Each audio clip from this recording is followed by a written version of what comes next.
All right, so we give praise, esteem, and honor to the Most High Yahuah. In the name of his only son, Yahushua HaMashiach, John chapter 5 and verse 39. Search the scriptures, for in them you think you have eternal life, and there they which testify of me. And you would not come to me that you might have life. I receive not honor from men, but I know you, that you have not the love of Elohim in you. I come in my name, you receive me not. But another shall come in his own name, him you will receive. How can you believe which receive honor one of another, and seek not the honor that comes from Elohim only? Do not think that I will accuse you of Abba. There's one that accused you, even Moses, on whom you trust. But had you believed Moses, you would have believed me, for he wrote of me. If you believe not his writings, how shall you believe my words? 5. From there, Zephaniah chapter 2 and verse 1.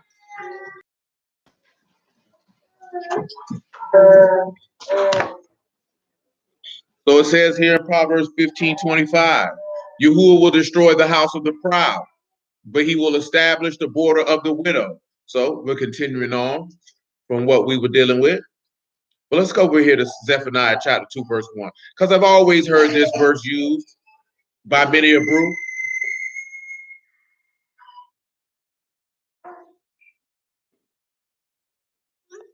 And they always use it out of context. So we're going to look at it today. How many of y'all familiar with this verse in Zephaniah 2 and 1? How many of you done heard it before? After I read it, I'll see how many of you heard it before. Zephaniah 2 and 1. Gather yourselves together. Yea, gather together, O nation not desired. How many of y'all done heard somebody use this verse before? You ain't never heard it? Any of y'all on this stream ever heard this verse used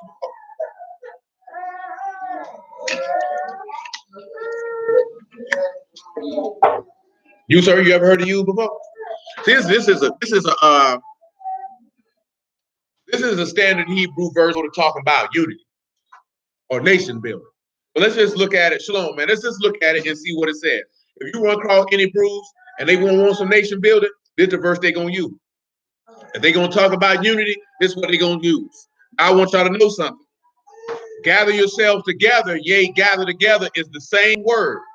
That word is kashash.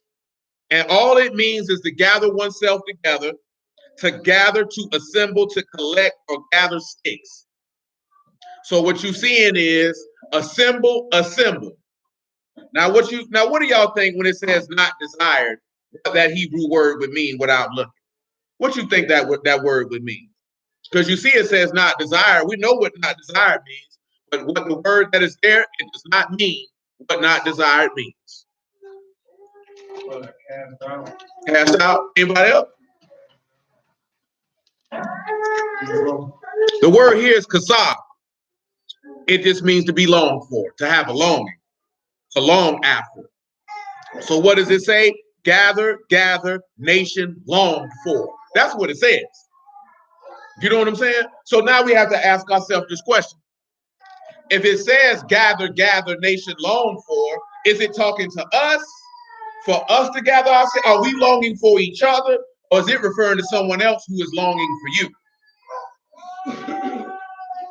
You see the difference? Because it doesn't say a nation that's not desired. It says a nation that is longed for. It's only one person who longs for you. You know what I'm saying? And that takes us back to that word we were looking at last night for establish. But it meant how the shepherd would gather together those who were joined to him to bring them in the house. Because what did we read last night by Yahushua? What did he do when he looked upon Jerusalem? What did he do? He wept, he cried. So when you look at it this way, right? Come over here to Proverbs 13, matter of fact. Proverbs 13. Remember what in Deuteronomy 28? What did it say in Deuteronomy 28? What will happen to your sons and daughters? What will happen? Give them to another people. So you don't think, matter of fact, hold on. Let me, this came to my mind. Let me find something real quick.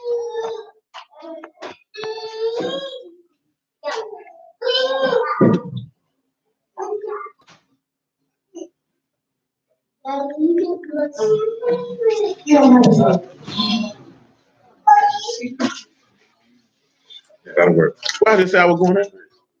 Proverbs 13. There it was. About 13. I ain't got that page in there. Proverbs 13 and 7.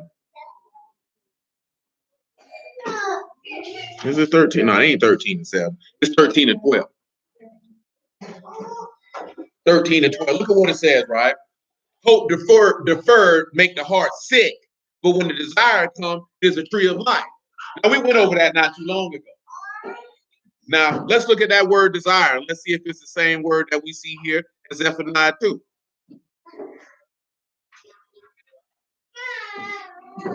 Now, it's a different word, and that's to Abba, and that's the longing of one's heart. But the long for and the long of one heart, these would be synonyms, if you will. So remember, it says, assemble, nation, long for. Who is longing for you? Why is he telling you to assemble? Who is he telling you to assemble to? Let's continue.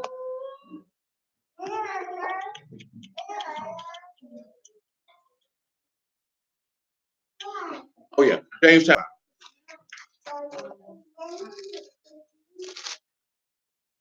Then we're going to go down Zephaniah 2, and you can see the context. The people use Zephaniah out of context. So, and I understand why they would use it in the fashion that they use it, but it is not descriptive of what they're using it for, because he's not telling the people to gather themselves together to each other. He's telling the people to gather themselves together to him. Do you know what I'm saying? That's the difference. Because niggas can say whatever they want to say. Israelites ain't longing for other Israelites.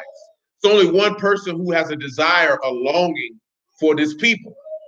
After we read this James, we could just swing to Genesis 49 just on the strength. Then from Genesis 49, I'll already know what we're going to look at and what it say. Nevertheless, James chapter 5, right? Look at verse 7.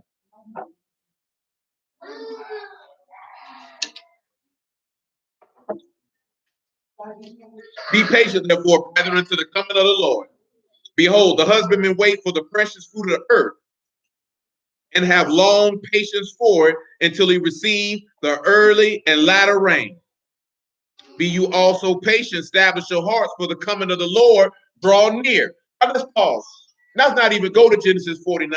Let's go back to Zephaniah 2 and see what it says after that.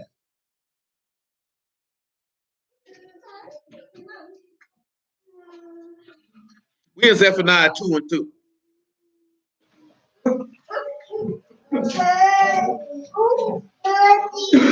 Listen what it says, Zephaniah 2 and 2. He said, before the decree bring forth, before the day pass as the chaff, before the fierce anger of Yahuah come upon you, before the day of Yahuah's anger come upon you. So why is he telling the people to gather? For what? Listen to what it says, right? So let's look at Revelation 14 and let's see what we see. Because the word for decree here is a statute or an ordinance. So he say before the ordinance or the commandment goes forth, before the day passes as chaff, Paul in Hebrews 6, he tell you that those that are rejected are as chaff that are burned in the fire. Same thing it tell you in Psalm 21. That he throw the chaff in the oven and burn it. So he's telling you that this is referring to the end. And we're going to see something in the Zephaniah 2 that relates to Son and Isaiah 55. Revelation 14. Let's see if we get a decree. Revelation 14 and 6. Let's see if we get a decree, a commandment, that the people ought to assemble themselves to Yahuah before his wrath come forth. Revelation 14 and 6. And I saw another Malachim fly in the midst of heaven, having the everlasting gospel to preach unto them that dwell on the earth, to every nation, kindred, tongue, and people, saying with a loud voice, Hear Elohim, give esteem to him, for the hour of his judgment is come, and worship him that made heaven and earth, the sea and the fountains of waters. There followed another Malachim, saying, Babylon is fallen, that great city, because she made all nations drink the wine of the wrath of her fornication. The third Malachim followed them, saying with a loud voice, If any man worship the beast and his image, and receive his mark in his forehead or in his hand, the same shall drink the wine of the wrath of Elohim, which is poured out without mixture into the cup of his indignation. He shall be tormented with fire and brimstone in the presence of the Kadash Malachim and the presence of the Lamb. And the smoke of their torment shall ascend up ever and ever. They have no rest day or night, who worship the beast in his image and who receive the mark of his name. Here is the patience of the saints. Here are they that keep the commandments of Elohim and the faith of Yahushua. I turn back and come over back to Zephaniah 2 and look at verse 3. Look what that says. Because if there was a Malachim sent out to give the everlasting gospel, and keep that in mind how he said that Babylon is going to fall, then that means that these people needed to return before this man would begin to start smashing people upside their head. Shalom, man. Shalom, man. So check it. Verse 3. Listen what he says. Seek you Yahuah, all you meek of the earth, which have wrought his judgment. Seek righteousness, seek meekness, that it may be that you shall be hid in the day of Yahuwah's anger. Who can tell me what verse tells you that you may be hid in the day of his anger?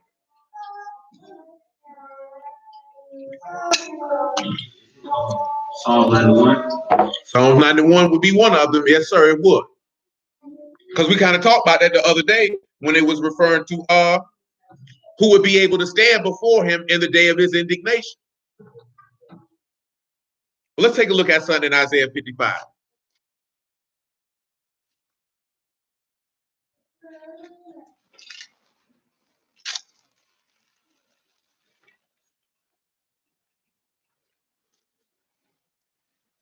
Isaiah 55 and 6.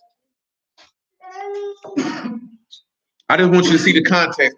I done heard so many people use that verse out of context, but I just want you to know when you hear somebody say, gather yourselves together, O nation not desired, it's saying, gather yourselves together, O nation that is longed for. That is longed for. We just read that when James said that the Lord had great patience for the precious fruit of the earth. And he said he labored for it. So he has a desire to that. Any man that's ever been engaged to a woman for an extended period of time has a desire for his woman, to be with his woman. So that's what it's referring to. Because if it's telling you to gather yourselves, O nation, it's telling you to gather yourselves to the man who longs for you. Not for niggas to gather themselves together and concoct a plan that they feel like gonna topple the people, because you're not gonna be anybody. That's how you know that we the same stiff-necked people that he wrote about. And we're still the same people who had no trust in Yahuah, and ultimately will probably perish in the day of temptation because you're going to follow the beast. Or you're going to be stupid enough to think you're going to go to war and Yahuah going to look upon it.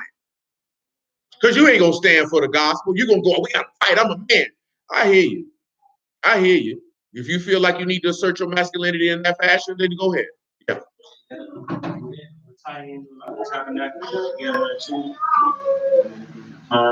Yeah, we're going to get into that one there because he tell you that, shoot, the wife, come on to the marriage supper of the Lamb. He done made herself ready.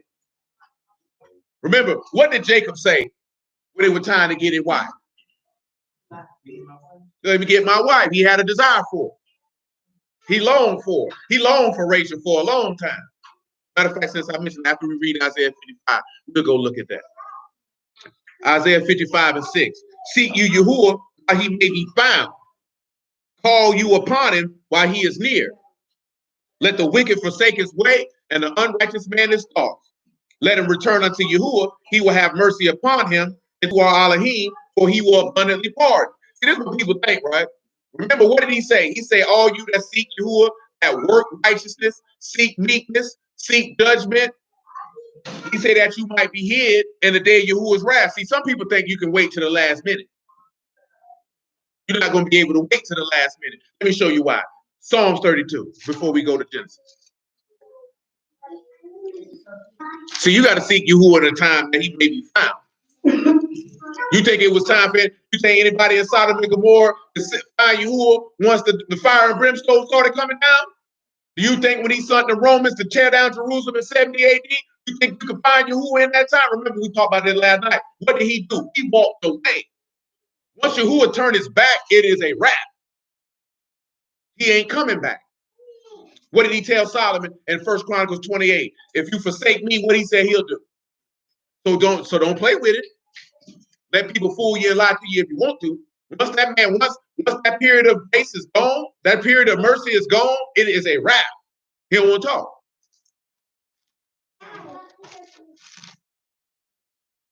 Psalms 32. I pick it up at verse 1.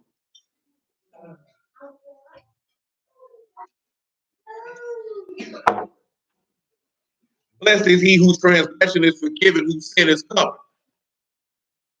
Blessed is the man under who impute not iniquity, and in Ruach there is no God. When I kept silence, my bones waxed old through the roaring all the day long. For day and night your hand was heavy upon me. My moisture is turned into the drought of summer. Selah. I acknowledge my sin unto you, and my iniquity have I not hid. I said I will confess my transgressions unto Yahuah, and you forgave the iniquity of my sin. Selah. For this shall everyone that is godly pray unto you in a time when you may be found. Surely in the flood of great waters they shall not come nigh unto him. So if he just said that, and this is very simple, what is he referring to? He referred to the time of Noah. So do you think the people could seek Noah when they seek Yahuah in the time of Noah when the flood started coming? It was too late. Matter of fact, come over here to 1 Peter.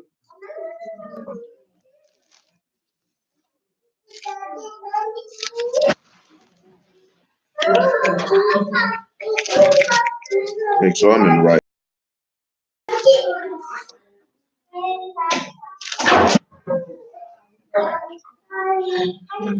First Peter chapter 3, verse 18.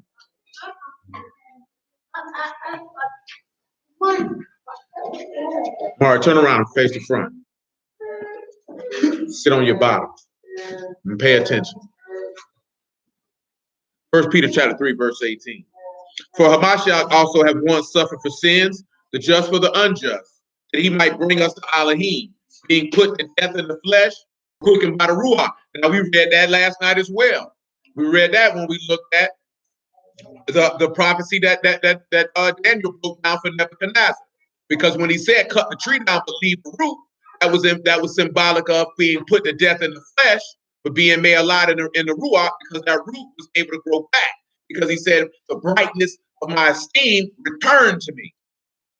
So, Paul made the statement at the end of Philippians that we seek to put off this vile body and put on this glorious body that come from heaven. So in order to put that on, you have to be put to death in the flesh to live in the spirit. See, you don't have to literally die to do this. All you have to do is mortify your members with the word. Very, very simple thing to do. I told you, people don't want to talk about those things because they want to esteem in their flesh. They want to esteem in their circumcision, as if that benefits or profits you. It's many of your forefathers who were circumcised who perished and will continue to perish. Don't think you who are going to say, high five, you from Abraham, Isaac, and Jacob. He's going to look at you a wicked bastard. And you know why he's going to say you a wicked bastard? Because you're faithless and unbelieving. It ain't got to be all this other stuff you got going on. You're unbelieving. He said that's an evil heart. Let's continue. He said, by which also he went and preached into the Ruachs in prison, which sometime were disobedient, when once the long suffering of Elohim waited in the days of Noah. Do you know how they said? We see what it said, that he waited. That means he gave them an opportunity to come to repentance, but what did they choose to do? Neglect it. Then once the rain comes, that's what people want to do now. Now you want to come seek Yahuah. It's too late. So when he's telling this nation that he longs for, he's telling them to repent and come to me while I can be found. Because once I can't be found, it's over with for you. Ain't nothing for you. Let's continue. Which sometimes were disobedient, when once the long suffering of Elohim waited in the days of Noah, other ark was repairing, wherein few, that is, 8 souls, were saved by water. The like figure whereunto even immersion do not also now save us, not the putting away of the filth of the flesh, but the answer of a good conscience towards Elohim by the resurrection of Yahuah HaMashiach. So how does that answer a good conscience? Because you said that I believe that this man died and rose from the dead, so therefore I will follow him in like fashion. That's why I would tell you immersion is very important. If you know you ain't willing to die to your sins, then don't do it. You know what I'm saying? Because at the end of the day, you saying I really don't believe what this gospel say. Don't do it. But like I was telling Well, last night though, a lot of y'all, you probably got to remember, you didn't probably understand the full gravity of what you're doing. You know what I'm saying? You didn't really probably understand because niggas don't take the time to explain. Like, you really know what you're doing? Like when we read what it was with Peter, Philip with that eunuch, I said we only read one part of what they went over. But who knows what they went over that wasn't mentioned? That's how simple some people is. Oh, you think he just read him Isaiah 53 and stopped right there? He probably read it. No problem. We know he read him way more than that. So when that man seen that water, he said, "What's stopping me?" Clearly, that means this Ethiopian eunuch had a strong understanding of what it was that he was about to embark on, and he said, "That's what I want to do." You know what I'm saying? The average brew feel like, let me get baptized as a ritual, as something that you do. Same way that y'all treat them feast days. It's something that you do. It's not something that you delight in. There's going to be a difference.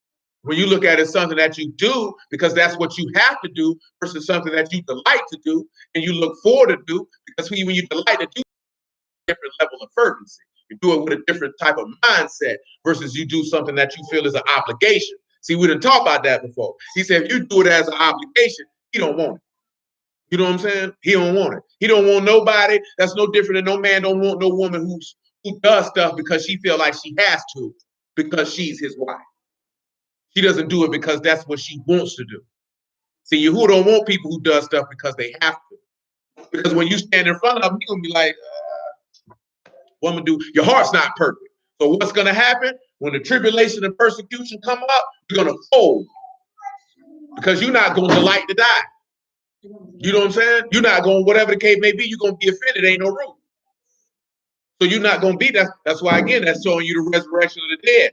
If you don't cut the root out of a tree or a plant, what is that plant going to do? It is going to grow back. You know what I'm saying? That's why he say, cut the stump, but leave the root. Cut the tree, but leave the stump. I want the tree to grow back. You know what I'm saying? What does he want you to do? Cut the flesh, but leave the stump because I want you to grow back. I just don't want what was previously here to come back. See, I want something different. You know what I'm saying? And that's the difference. That's why he tell you to renew your mind. You have to change the thought process. Don't let this nigga be touching the word, make a fool out of you, man. Because that had you thinking this man talking about this and he really talking about that. So then you begin to live and conduct yourself in a different fashion. And when stuff really happens, you're going to be scarred. Just like right now, there's another virus out there. They're going crazy because these Chinese people, like they say, other people made a patent for the virus. They most definitely. But guess who is in control of the virus and who catch it? Who is in control of who get that virus and who catch it? So I'm not concerned. I'm not concerned. See, when you're a sinner, you're concerned with that type of stuff. We got to prepare. I ain't got to prepare for nothing. I was already prepared because I served Yahuah, you dummy. You know what I'm talking about? I'm already prepared. I ain't got to take no vaccines. I ain't got to take no herbs. I ain't got to take nothing. You should be, if that's what you own, you should be taking it, virus or no virus. If you own natural herbs and things of that nature, you're supposed to be doing that anyway. Not waiting. Oh, I can't even pronounce that virus. Whatever that virus name is. Now I got to take this stuff. Your house already supposed to be prepared. He just mentioned Psalm 91. The man already told you, you serve him, no evil will fall him. One of y'all who try to pray for his disciples, he said, I don't pray that you take him out of the world. I pray that you keep him from the evil. That's what he said. So you already supposed to be prepared. That's why I be telling y'all about this here, right? See, all y'all ain't here today. But I wanted everybody to be here. Are you young men? Are you preparing your children? How many hours a week do you spend teaching your children the word? How many hours do you spend? Because one of them children looked at me stupid last week when I asked them who Noah was. Maybe they did know and their memory wasn't that sharp because they are small children. But nevertheless, it was disturbing. They didn't know. They should know that in the basics. You know what I'm saying? If you can find time to do anything you like, then nigga, you can find time to teach your children. Don't take but 15 minutes to an hour, depending on their age. You know what I'm saying? They like it. They what's the word? Their attention span ain't that long. Ain't no excuse. You can find time to play a video game, cut that damn game off, and so sit down and talk to the church. You know what I'm saying? If you can find time phone to a nigga about absolutely nothing, get off the phone with that nigga, go teach your church. Your church shouldn't have to ask you for no Bible, and nor should your wife. It shouldn't have to ask you for it. But that's your job. That's your duty. Now, if you're insufficient, then guess what? Then ask for help. And then we can be able to assist you to do so. Because I can't teach everybody every minute, every moment of the day. Ain't my job. That's your job. You know what I'm saying? That's your job. And I want you to be able to do your job. So if you feel like, man, I don't understand this, or how do I do this, then open your mouth and ask. It's not that hard. It's not that hard. Because they got to know. You know what I'm saying? Because what benefit is, this is why I mentioned that last night too, right? You got to start early. You have to start early. You just mentioned that today online, what I've been telling you for years. You got to know your truth because they know they lie. So how your children don't know the truth to know these people lie? You're going to wait till they 10, 11, 12 years old and start telling them? It's going to be too late. Plus, y'all already know y'all sending them out there with sinners to go to school with. So they have to have something to combat that with. Or they're going to fall privy to the world, and then you're going to blame the child. No, nigga, blame yourself. Blame yourself. You got to prepare him. It's war out here. Satan warns for souls every day. He don't take their day off. You know what I'm saying? Satan don't take no days off. You can't take none off neither. You think Satan gonna be like this? No, I ain't gonna go after nobody today. Because they not ready. I'm gonna wait till they get ready, then I'm gonna go out. You don't care if you're ready or not. Ain't no rules in war. You letting people tell you them lies if you want to. Ain't no rules in war. You know what I'm saying? And when you in a war, because there's a war going on for souls every minute and every moment of every single solitary day. This book told you that the adversary had been cast down to the earth with great wrath, knowing he had but a short period of time. So he is seeking to devour as many people as he possibly can. You can't sit around and play with that and think it's a joke in a game. You know what I'm saying? You can't think it's a joke in the game. Man, I told you this before, right? The number one duty and job is to prepare that young man to be somebody else's father and husband. That's your number one job. Your number one job as a man to prepare your daughter to be somebody's wife and mother. Everything else outside of that is irrelevant. Period.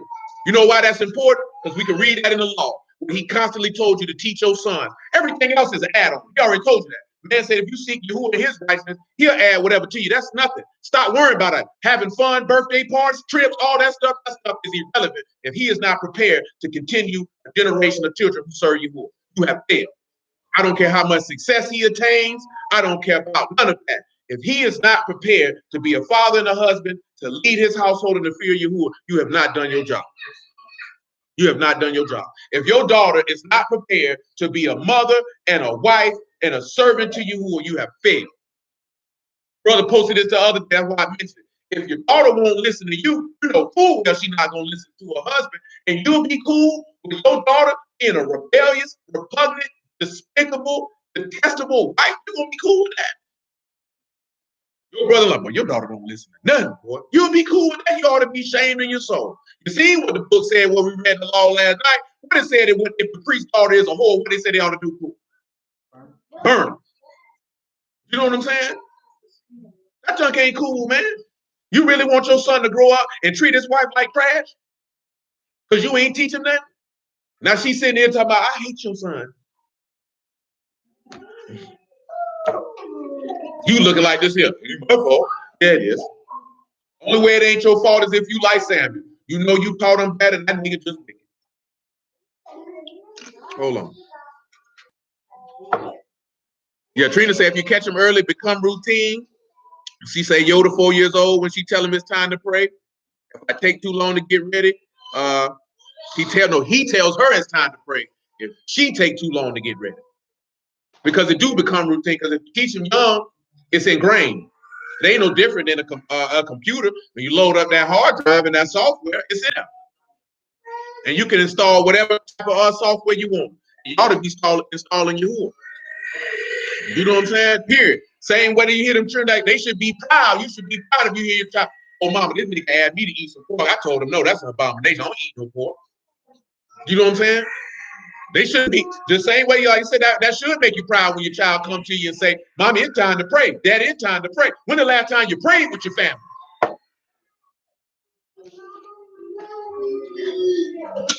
You should pray with them every day. You know what I'm saying? I don't care if them niggas sleep. Wake that nigga up then. You know what I'm talking about? Shalom, Tony. Wake him up. That stuff still ain't hit yet, Tony. Get him on out the bed. If it ain't after 11 o'clock, get him on out the bed. Say, come on here, son. That's what you're teaching them habits. You want habits. See, your habits are a reflection of who you are and what you do. You know what I'm saying? So if you teach them to play around and that life is about fun and games and entertainment, those are the habits that you're creating. Don't be shocked when he's 15 and 16 and that's what he want to do. I'm telling you, man, I learned that from life experience. You cannot double back with a child and think you can teach it to them when they get older. You can't do that. You can't wait till he's 10, 12 years old. And you should know that from your own personal experience. You know full well if your people try to double back and tell you, son, your natural inclination was to resist because you weren't accustomed to it. You weren't accustomed to it. You've been going 10, 12, 14 years in a specific fashion. Now you want to tell me to do this right here. So you want to rebel. I don't want to do it. But if you have been telling them that from birth to 5, from 6, 7, 8, ain't gonna be no change. They're gonna do it like it's second nature. Ain't even gonna question it. They're like, yeah, hey, I can't do that. I said no. You wonder why people say pastors, kids be the worst because they don't teach them nothing. Just want to run them out there for photo ops and look good. It's niggas a hellion. You know what I'm saying? Niggas popping up around here. You're pregnant. Son got multiple kids. Well, what was you doing? Because the book say you ain't even fit if you can't control your turn. Not to be no pastor, you ain't even fit. You can't control your turn. You can't control your wife. That stuff's supposed to be laid in the beginning. You're supposed to lay what the standard is off the top. Dudes don't even look at a woman in the word and say this is what it is. You try to bend it because you like her. This is what it is. She don't like it. She ain't got to roll with it. I seen dudes arguing today about can you rape your wife? I don't even know what that's a conversation. You know what I'm saying? They were talking about a woman saying, if I say no, he takes it anyway. I'm like, you know, a righteous dude ain't gonna do all that. But the question is, why are you telling him no? Because it's not the issue on why you say it. Because some women saying no because that's a form of manipulation for them. I will control you with sex. Some women, she might, hey, I just don't feel like doing it right now. Maybe later. You know what I'm saying? But that's why I say, why are you saying no? Not because she can't say no. What's your motivation? Because y'all know people in the world who say that. You know what I'm talking about? They control their man would say, I ain't giving him none. Then they be shocked when he's sleeping with a next door neighbor. Well, what you thought was going to happen? I already told you what was going to happen. You hold that butt up, you hold that meat up, you let Satan come in, don't be shocked. But see, people won't have that conversation, don't be shocked. You can't tell no grown man he can't have no sex and think he just going to sit there with the dry meat. He going to go look for that for somewhere else because he going to have urges. And the adversary going to be tempted. You know what I'm talking about? And if he done went too long, that thing gonna be like this here. I don't want to be for me. I want to cheat on my wife. Well, I'm hurting. Ain't no different with a woman. You keep telling her, I don't want to do it. Okay, somebody else gonna come, girl, you know you fine. I got some meat for you. She be like, you know what? I'm gonna try him out.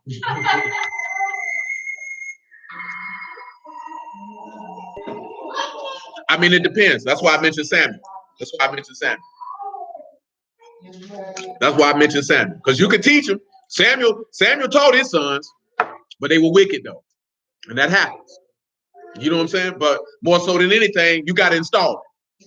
Let the tears fall where they may. You know what I'm saying? You who are willing, they don't turn out to be Samuel's sons. Samuel's sons was some wicked bastards. Eli's sons were some wicked bastards. But Eli was the problem was he didn't restrain his sons. See, he enabled them. He seen they were doing wrong and he didn't restrain them. You know what I'm saying? And you have that. Because unfortunately, just because you righteous don't mean your sons or your daughters will. And that is no excuse not to install it. And you got to get it in them early. For most of y'all, most people, you know, you come in the word, you already had kids. But for most of y'all sitting in this room, that's not the case. They were born in it. So ain't no excuse. You know what I'm saying? Ain't no excuse when they were born in it. You realize that your child would have never sat on the lap of a fat white man in his life. He won't be sitting around talking about, we got to put cookies for Santa. He's never been gonna run around here taking a picture with an Easter bunny, terrified of this big ugly bunny. He ain't gonna be never running around with a pink suit on, trying to pick up some eggs. He'll never experienced none of that. He'll never put on a costume, talking about trick or treat, smell my feet, none of that crap. You don't realize how much a blessing that is that they don't have to unlearn things that they thought were true. Y'all know how difficult that was. That you had to unlearn things that you thought were correct. They don't have to do that. So take advantage of it. Because some of y'all might have been dispatching people for lying to you. I know some people who was like, not to piss like I hate you, but like, hey, how y'all sit here and tell me them lies? You know what I'm saying? Like, how you sit here? This is a bold-faced lie. Why you tell me that? You know what I'm saying? You tell kids not to lie, and then you teach them lies. And that's hypocrisy. So when they get older, they lie to you. You know what I'm saying? Come home, stomach like this here. You're pregnant. You just hard-headed. That's why you find yourself in trouble regularly.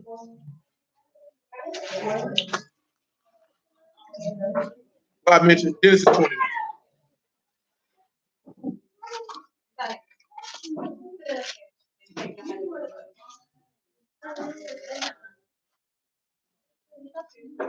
It is something to consider, man. Life ain't hard. We ain't got to make life hard, man. We ain't got to make life hard, man. Life in itself is hard enough. We don't have to complicate it. Make sure I'm in the right place for what I desire.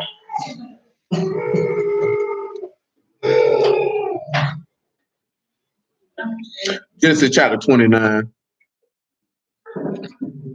about verse 15. Yeah, life hard enough, man. Don't make it more difficult than what it is. But more so with your journey, that's a sacrifice. You have to take that time out to do it because they didn't ask to be here. Stop looking to the government to teach them. Stop looking to the daycare to teach them. That's not their job. I know it's modern times and that's what you accustomed to, but at the end of the day, that's not their job. It's not the school system's job to teach your kids. You know what I'm saying? Shoot, to a certain extent, it's not my job to teach your kids. You know what I'm saying? That's your job. You had all the fun making them. It's your job to raise them. It ain't my job to raise them. I didn't participate in the fun. And if I didn't participate in the fun, I'm not taking that responsibility.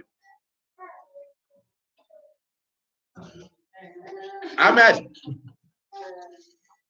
Being honest. That's how I see it. You know what I'm saying? That's not my job. You know what I'm saying? Does that mean that if I'm with them or something come down and I'm not going to tell them? I'm talking about the full-fledged responsibility of instructing them. That is not my job. That's your job. Them your kids. Why should I say children? Because they're not baby goats. Them your children. You know what I'm saying? And you should have that desire from the minute you seen them pop out the womb to say that I will make it my business to install every bit of wisdom and understanding that I can install in them. But of course, we've been trained for different things, buy them this, take them here, do this. And we think that that's weighty to a certain extent because you want them to have memories of having a good time. But if you ask any grown person, they tell you they don't even remember half of all that stuff that people did for them. They remember what they taught them if they had something to teach them. Because those memories only last for a short period of time. But wisdom, understanding, that can last a lifetime. That can last a lifetime. The reason why it can last a lifetime is because they can take that wisdom and they can give it to their seeds. And their seeds. And their seeds. Come on with it, son, because you're not listening. And if you make one sick, don't you whimper. Don't you whimper. Don't you whimper. Keep it on the inside. Don't you whimper. Hey, I don't want to hear it. Hey, close your mouth. Would you like to be? Hey. Come on. Lay down and be quiet. You don't listen. That's your problem. Hey, be quiet because there's other people here who want to listen. So you want to be rude. And be quiet then. Because you should have listened and you wouldn't be in this predicament. Hey, Mara, look at me. Look at me. Mara, look at me. It's my last time asking you. You understand? I'm not a woman. It's my last time asking you. So I need you to be quiet. You're being disrespectful and rude to other people. So silence yourself.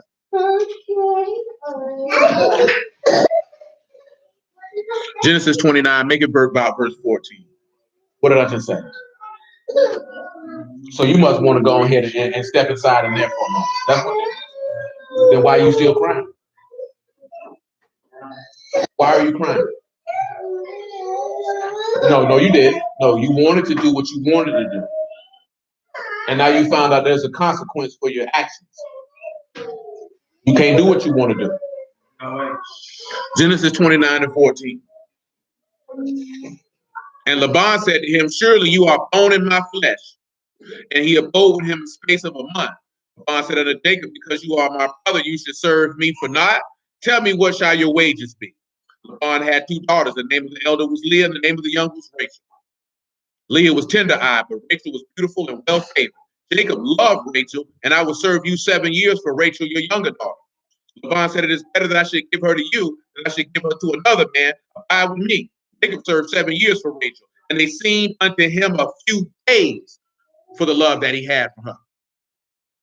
Now notice, does that not sound like what it said about the Lord in James chapter 5, that he labored with long patience for the fruit of the earth? That was a desire that he had for this woman. And then, of course, you know, Jacob got duped, so he labored another 7 years. Because what was his mind focused on? It was focused on the object of his desire. Now, notice if he said that he loved this woman, it wasn't, oh, she was so, he didn't long for this woman for physical gratification. You know what I'm saying? See, a lot of individuals, they picking people for physical gratification. And the physical gratification is probably not going to last. Doesn't mean that you can't like physical gratification, but if that's your number one reason, I guarantee you, you're going to have pure hell. You're going to end up like what we talked about last week. You're going to have a hole in your hands. That's what you're going to have. And she's going to be a deep pitch, and she's going to increase the transgressions amongst men. And if you have physical gratification on a woman, and then you didn't have nobody to pick this man for you, as we just read right here, then you're going to overlook negative aspects of his character because you blinded by your desire for the physical, or you blinded for the desire of what you feel like you can get from this man or from a material aspect. You know what I'm saying? And then you're going to find yourself with an adult. And then you're going to want to complain to your family and friends. But that's your fault because you chose that man and you knew he was stupid. You know what I'm saying? But you said in your mind, I can change it. My love will change him. He'll love me. He'll do whatever I want. That nigga don't care.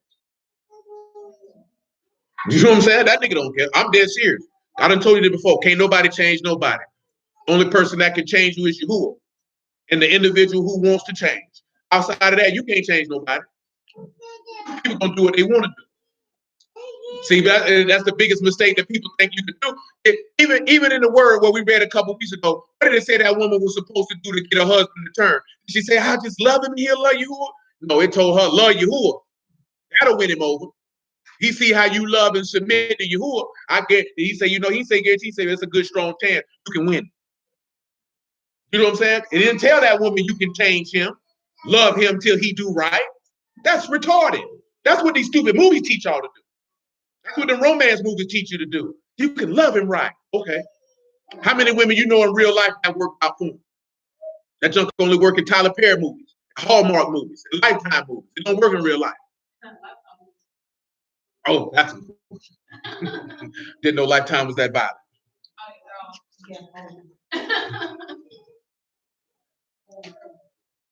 Oh, so how a woman say, oh, you don't want to do me right, I'm killing you, huh?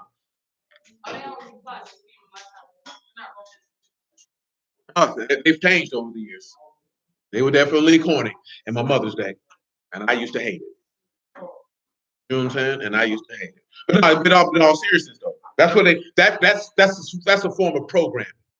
I'm trying to programming you to think in a particular way. So then, and they put it in them songs. So then you think you can really go out here and love a man to the desired outcome that you want. Because you really don't want a man, you really want a son.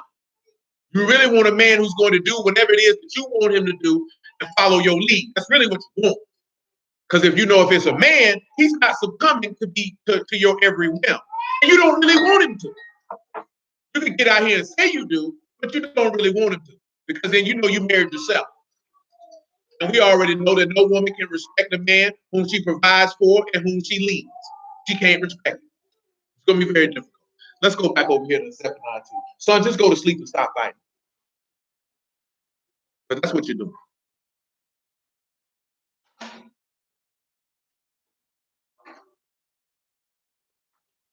Back to Zephaniah chapter 2.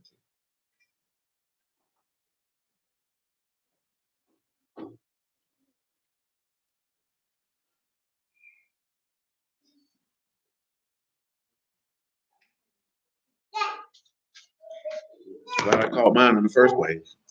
Leave that will alone, son. This is my last time telling you. I didn't ask for any noise. I didn't ask for a response. I just said, leave it alone. You trying to take your shoes off? Your actions say differently. Zephaniah 2:4. For Gaza shall be forsaken, Ashkelon a desolation. They shall drive out Ashdod at noonday, and Ekron shall be rooted up.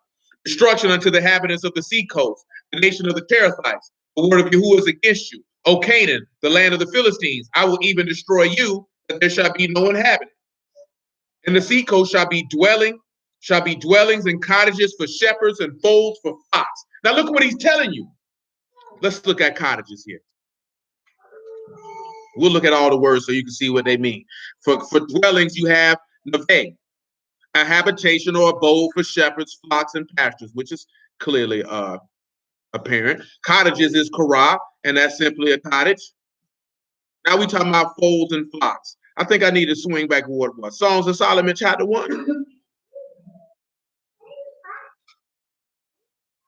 So listen to what he says. After he destroys these people, so if we're looking at a fold and a pasture for flocks, that takes us back to what we read in Ezekiel 38, does it not? Which means that gathering, O nation, longed for is referring to the Lord coming for the gathering of his sheep. Simple as that. Didn't he say, my sheep hear my voice and I follow them? He said, I bring them to pasture and they lay down. I bring them out. Matter of fact, hold on. Numbers 27 and 17.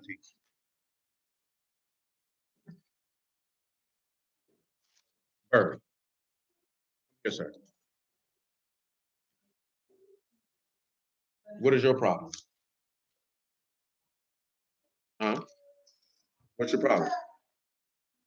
27 and 6 or 15. You know what I want you to do? I want you to lay that blanket on the floor, back over there where you were at, and lay down and go to sleep. If you don't do so, there will be severe consequences for you. So I think that you ought to think well before you make a decision from the moment you walk from over here. Do you understand? I'm not a woman. Go do what I asked you to do.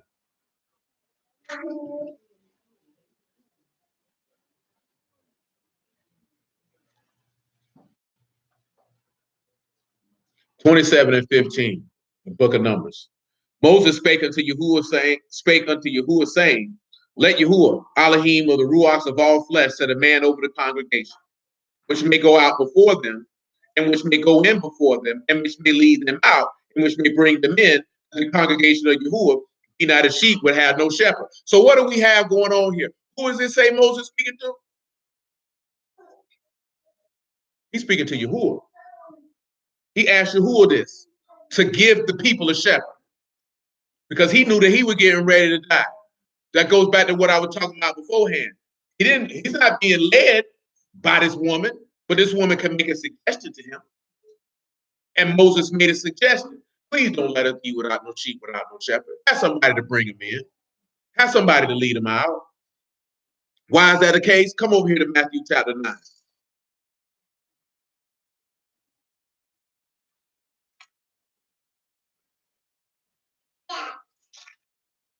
And clearly that Moses' request to Yahuah was according to Yahuah's will, because he granted it.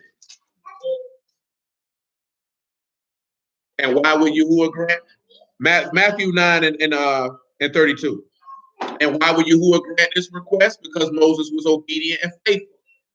You know what I'm saying? That's an example of what I be telling y'all about. If as a woman, if you do your job, and that is a righteous man, and you ask him for something that's according to his will or is right, the same way that the daughters of Zelophehad came to Moses about that inheritance and said, hey, what's up? What if our daddy, you know what I'm saying, got no sons? And when Moses went to Yahuah, you know what Yahuah said? Them girls right. So this is what you gonna do. Because he a righteous man, he ain't gonna look at it, who this woman is to tell me, son. If you're correct, you know what I'm saying, and you've already been serving justly like you're supposed to, he's going to hearken. But if you just feel like I'm doing my duty as a wife, he ought to listen to what I say, or you're gonna get pushback. You're gonna get pushback. He's not gonna hearken to you. Because really that's pride that you coming with and entitlement on the low. Because you feel like because I've done this, I'm entitled, or you owe this to me. I go back to what he said in Romans 4, that This man don't owe anybody anything. If it's a works and it's a debt, if it's a faith, then it's a gift. You know what I'm saying? Your role in Yahuah, that is not a debt. Nobody owes you that. That man don't owe you provision. That's a part of his job.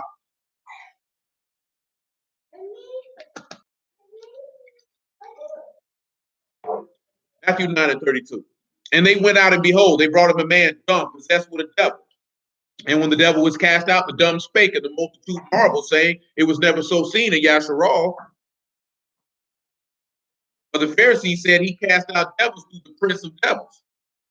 Yahushua went about all the cities and villages, teaching in their synagogues, preaching the gospel of the kingdom, healing every sickness and every disease among the people. But when he saw the multitudes, he was moved with compassion on them, because they fainted and were scattered abroad as sheep having no shepherd. So what does this see? Now that take us back to again, gather, assemble, nation long for.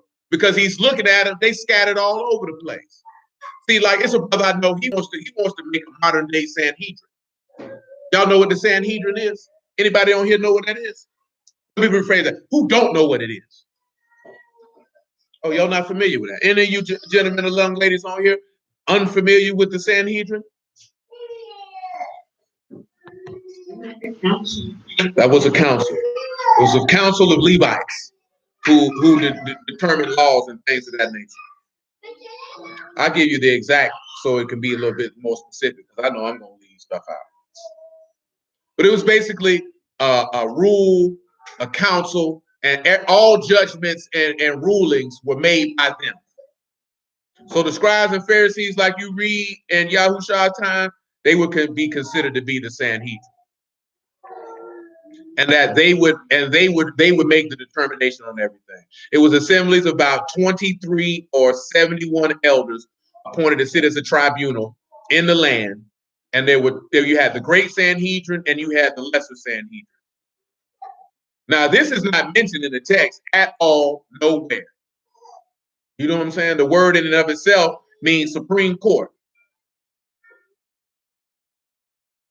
We know that didn't. What they basically did, and what it's called is what the text say is supposed to be done anyway. That they were supposed to be the judges and the elders of the city who would determine cases. That's what the law tells you to do anyway. But you notice that, what did we read last night? Did they do that with Yahushua? What did Pilate say? Pilate say, judge them according to your law.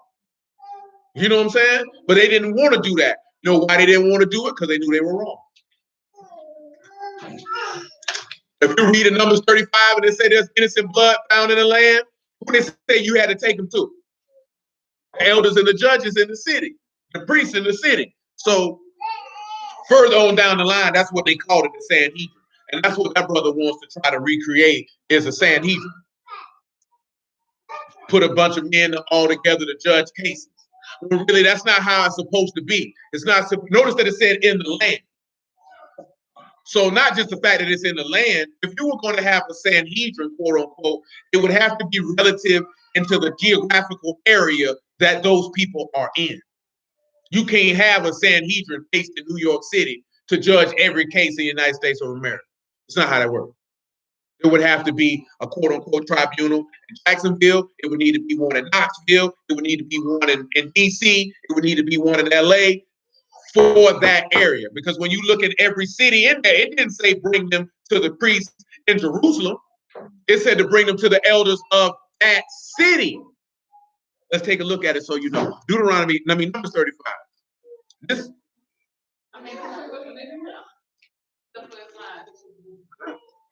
Yeah, this is probably where they got it from.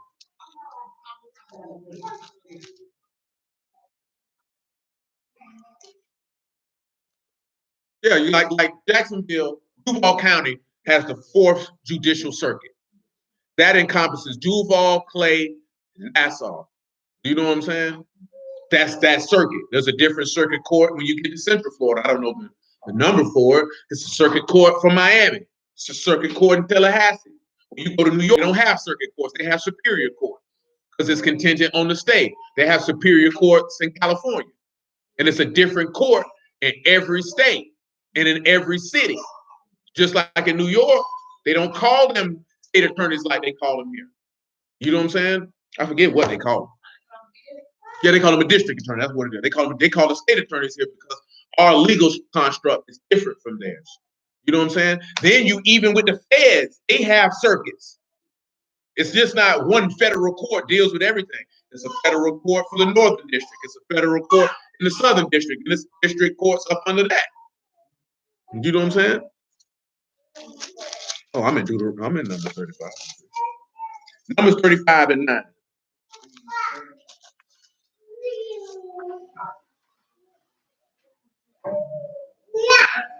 And from Numbers 35 and 9, 1 Corinthians chapter 6.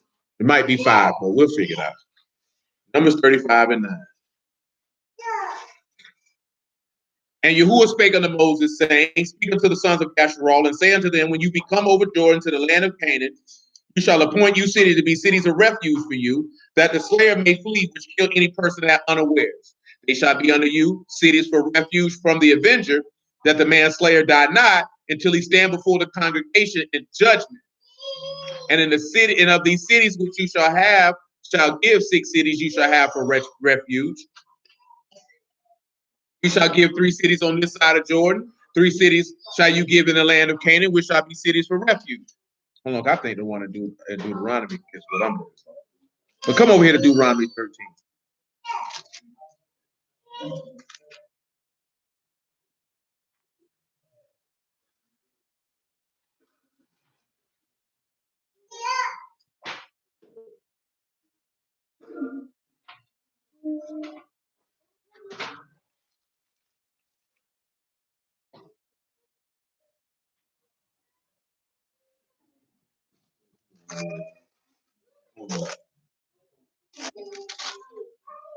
$19, my apologies.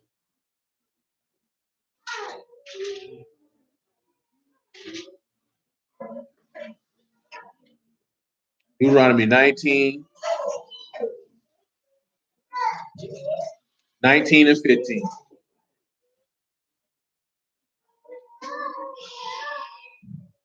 It says, One witness shall not rise up against any man for iniquity or for any sin. If any sin that he sinned at the mouth of 2 witnesses or at the mouth of 3 witnesses shall the matter be established. If a false witness rise up against any man to testify against him that which is wrong, then both the men between whom the controversy is shall stand before Yahuah, before the priests and the judges which shall be in those days. And the judges shall make diligent inquisition.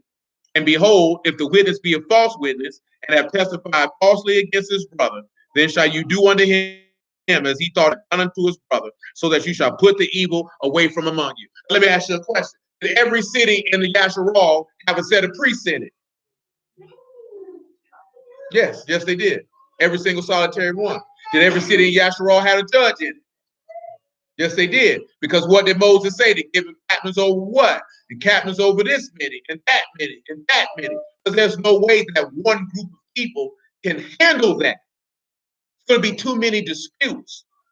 There's too many people. 71 men can't, it's quote unquote what? 20 some odd, 30 some odd million black people in America. Let's say out of that percentage, that those who say that they follow the way of Yahuah is 1.5 million. 2 million out of that 30. Do you really think 20 to 70 men can handle all those disputes? It's impossible. That's impossible. 1 Corinthians chapter 6.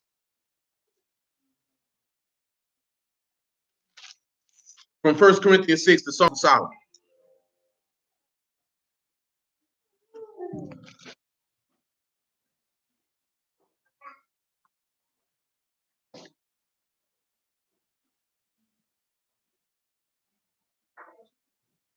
First Corinthians 6, and then after that, Songs of Solomon.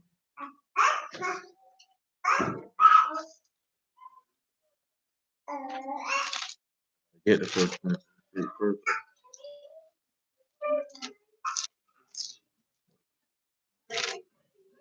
First Corinthians 6 and 1.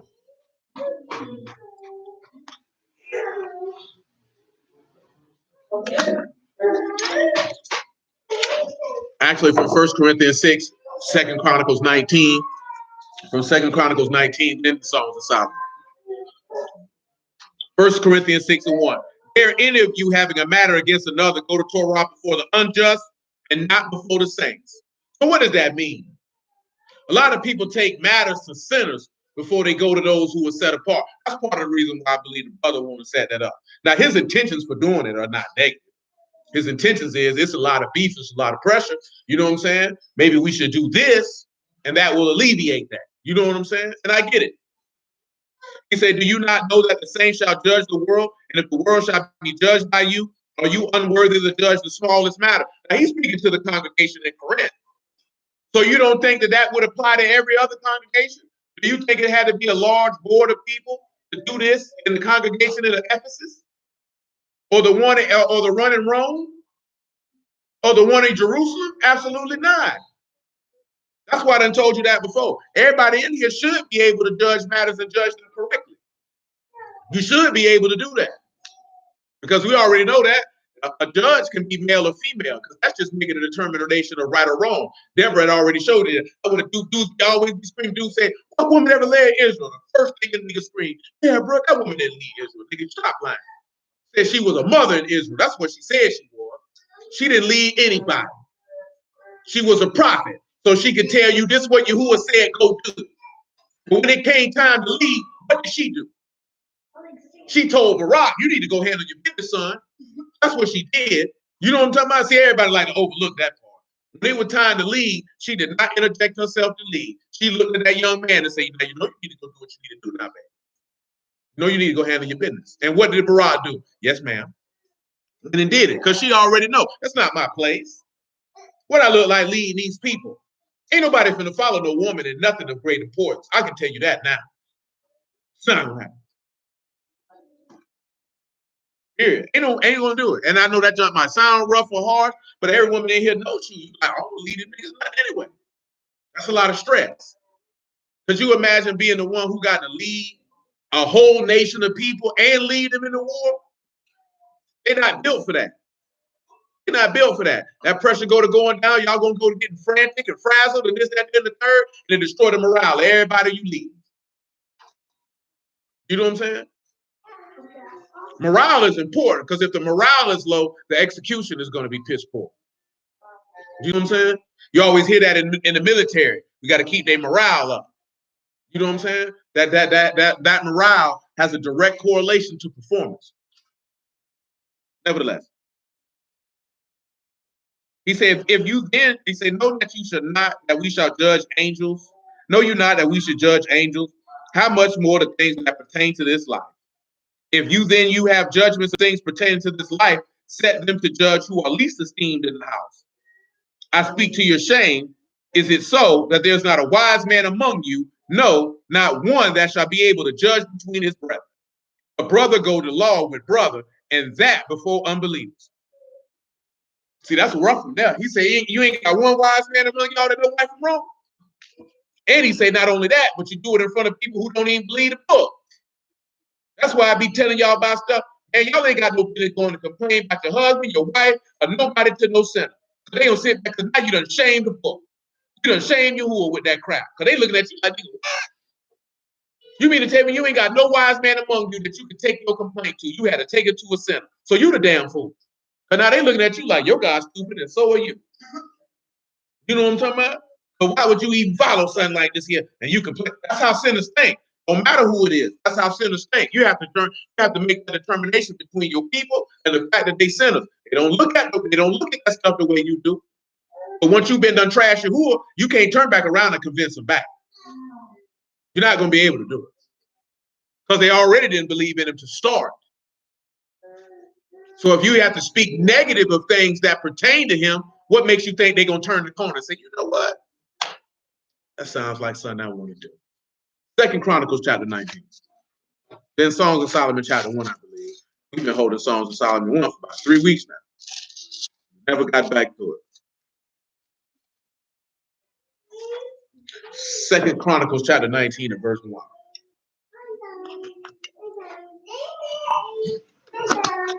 We still got Zephaniah too. It look like this topic going to spill into next week.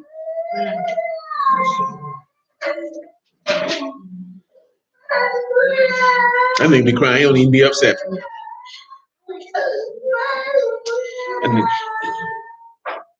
Jehoshaphat, the king of Yahudah, returns to his house in Shalom in Jerusalem.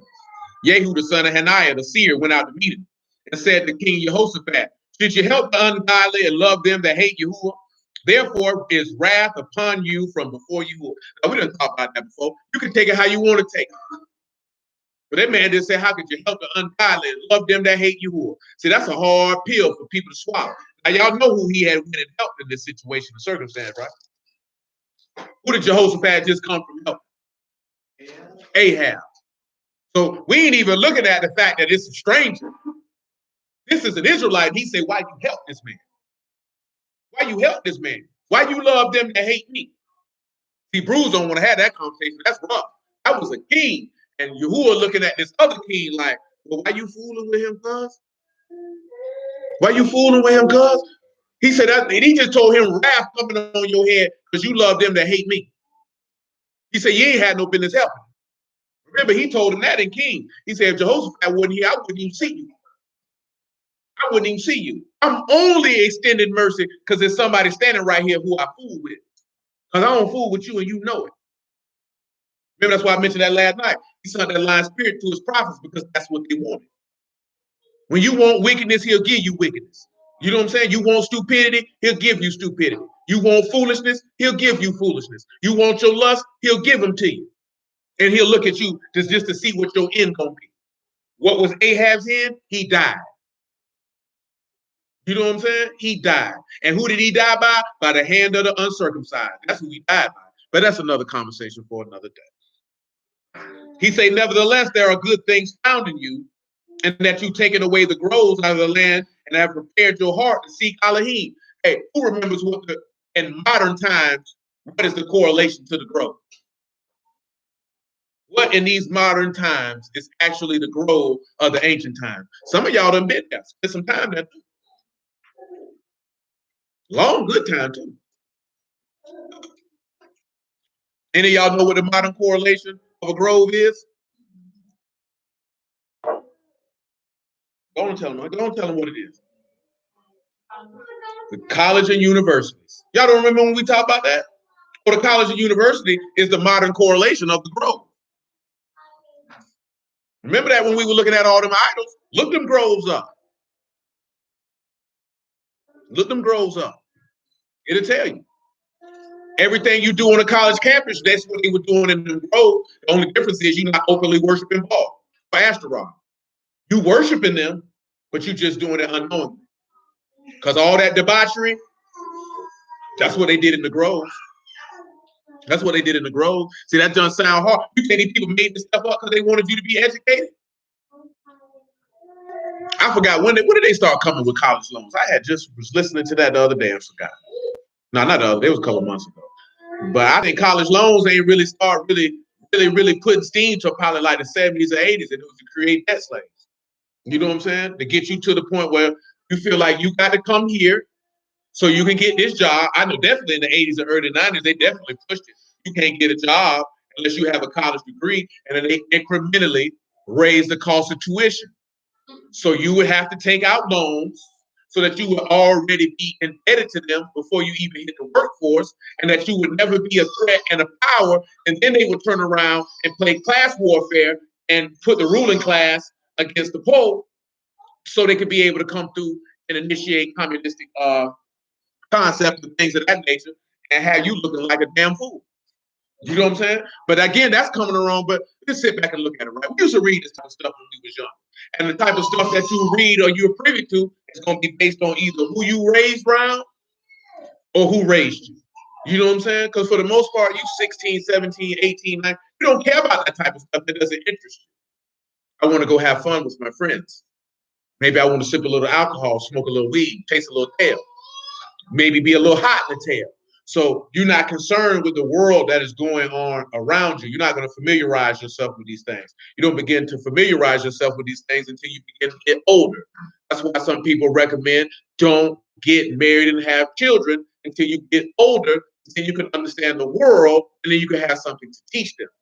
You know what I'm saying? Because I went to school with a lot of people had kids when we was in high school. Ain't no fool that they ain't have much to teach them for them first 5, 6 years. Nigga, you 16.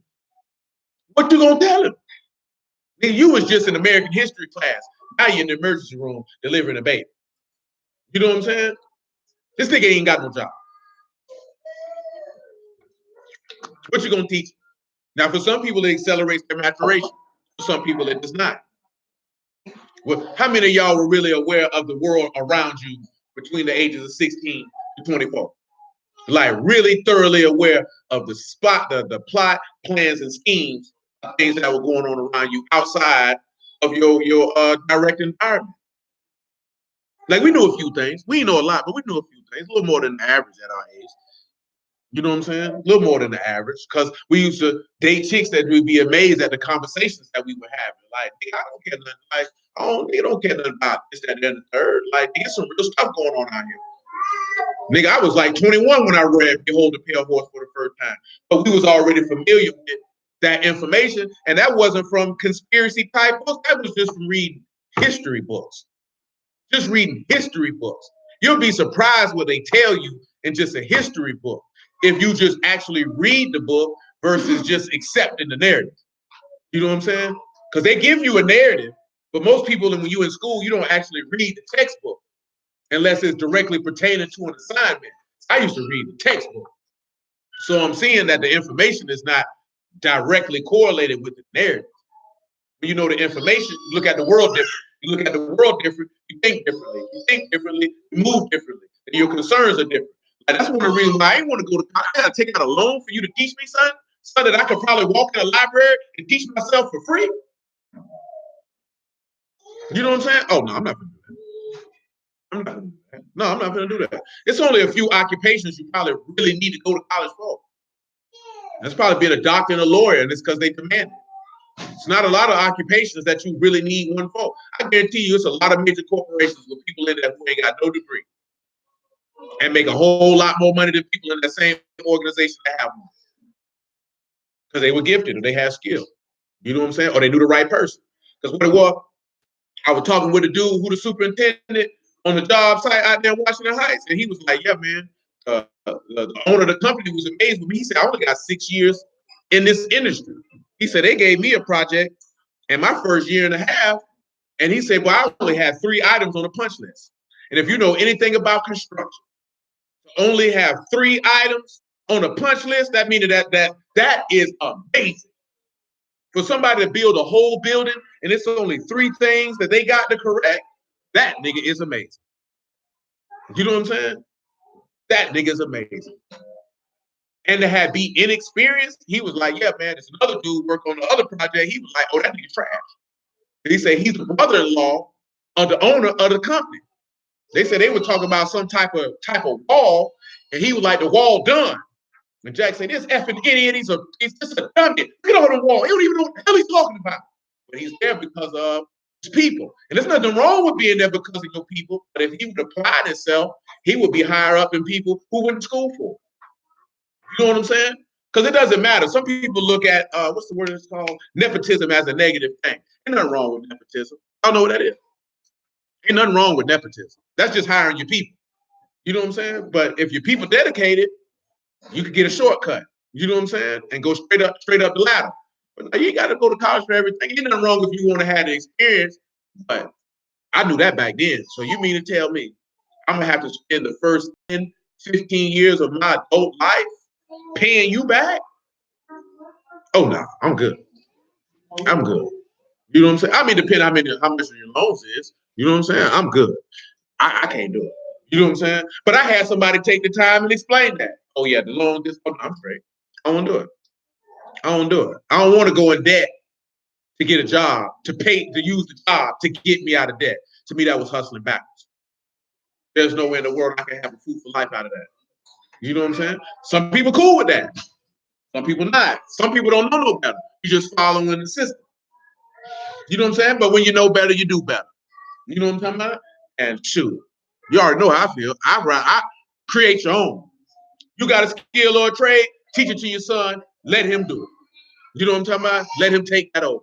or you know what I'm saying, that he don't want to take over the family business, or you see that he has a skill or proclivity in another area, then you make sure that you either find someone who does have that skill so that he can create his own in that area. If you feel like, you know what, he might not take over the family business, and I don't want him to. That's the only reason they took trades out of high school. Oh yeah, because they had them trades in there. A lot of people probably would. A lot of men probably wouldn't win. That's why they put the big old deal about how many women in college. Because if they were still trade dudes, if they was at the forefront to go to trade school, dudes gonna go because I can make money right now. You know what I'm saying? And I'm not gonna have to go into debt. If I'm a plumber, I ain't gonna never be unemployed. You know what I'm saying? I'm a carpenter, I ain't never gonna be unemployed. You know what I'm saying? I'm a brick mason, I ain't never gonna be unemployed. HVAC, especially in this state, I ain't never be unemployed. You know what I'm saying? Never. And that's what a better thing to do for a young man. It's better to send him to trade school than to send him to college. Unless you desiring him to be a doctor or a lawyer. You know what I'm saying? Outside of that, shoot. A degree for what? What does it really benefit you? Well, when I started getting older and seeing niggas got degrees and them niggas waiters, I said, seems like to me you wasted your time. Cause shoot, boy, you could have stayed over here with your friends smoking weed to do this.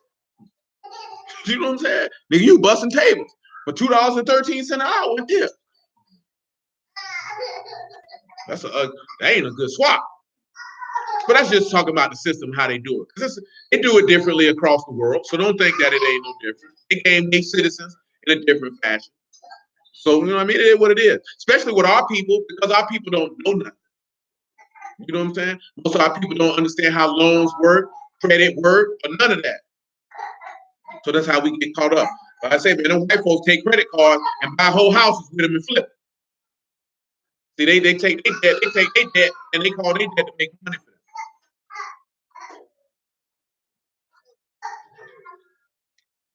19 and 4. I know a couple. I sat there and listened to. I got my Bank of America card. I bought me this property. I flipped it. Boom, boom, bought another one. He was using his credit card. Give a black person a credit card 9 times out of 10, he's gonna go buy some design. Look at what I got. You know what I'm saying? Because that's the mindset and perspective of those that they're around. It's not necessarily his fault. It is his fault, but it ain't his fault. Because nobody ever gave him the insight to say, son, this is what you do with this. That's why it's imperative. When you had kids, you had to sit back and look at, I don't have no excuse of wanting to have fun. I need to apply myself and increase my knowledge, my wisdom, my understanding in areas so I can have something to give to him. Because he got to have something to give to his son. You know what I'm saying? I got to have, only thing we want to give our sons is a baseball bat, a basketball, and a football. So hopefully he can relive the athletic dreams that you failed on. You know what I'm saying? But guess what, though? It's only 1,500 spots in the NFL. It's only 1,500. It's only about 430 in the NBA. So now we've got about 2,000. About 25-man roster, 30 MLB teams, so that's about 600. So you're talking about 2,600 spots for 30 million people. That's not even counting any other race of people outside of the United States, much less the ones inside the United States. He got a better chance having a successful business than making it to the NFL. Let's not even talk about entertainment, because then the chances are even lower. And then, like I mentioned, the things that they have to do. You know what I'm saying? We could clown about Nick Cannon, but clearly Orlando Brown mentioned that for a reason. Maybe he mentioned, hey, there's a lot of funny rituals going on around here. And I'm laughing about it. But yeah, this happened. There's too much stuff that come out by these dudes doing ungodly things with each other. This thing about to laugh. You laughing, huh? Because you know, huh? You know some people got caught up, didn't you? You know some got caught up. You know somebody said, no, I ain't with it. I gotta leave.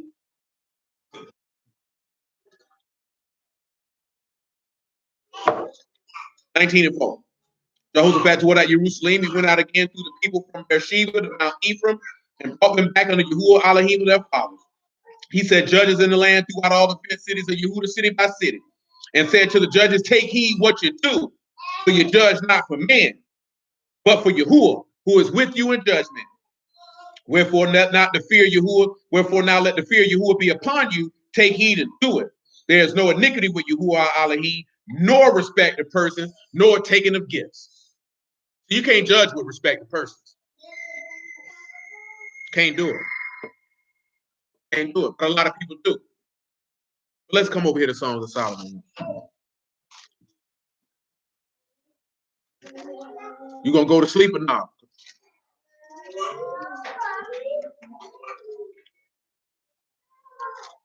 I feel like you ain't gonna go to sleep, and you need to sit up like a young man should. Make sure I'm in the right spot when I want. Songs of Solomon, chapter 1, verse 5.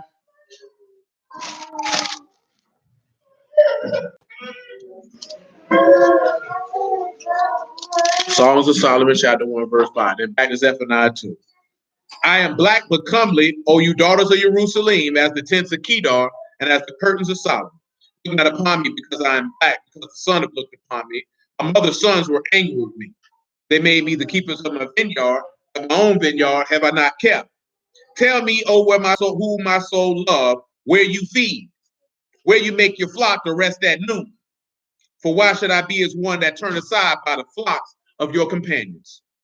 If I know not, O fairest among women, go your way forth by the footsteps of the flock and feed your kids besides the shepherd's tents. Now, she's asking what? Where is the place where you feed your flock? Make them rest at noon. They're asking, why should I be as one not to turn aside by the flocks? Now, what did we just read in Zephaniah? What did we just read in Zephaniah about that flock? That the sea coast shall be dwellings and cottages for shepherds and folds for flocks. Come back over here to verse 7 of Zephaniah 2. And let's look at the totality of what we're looking at. Again, this is still, if you're dealing with a sea coast, what tribe had a city near the sea? You know what tribe had a city near the sea?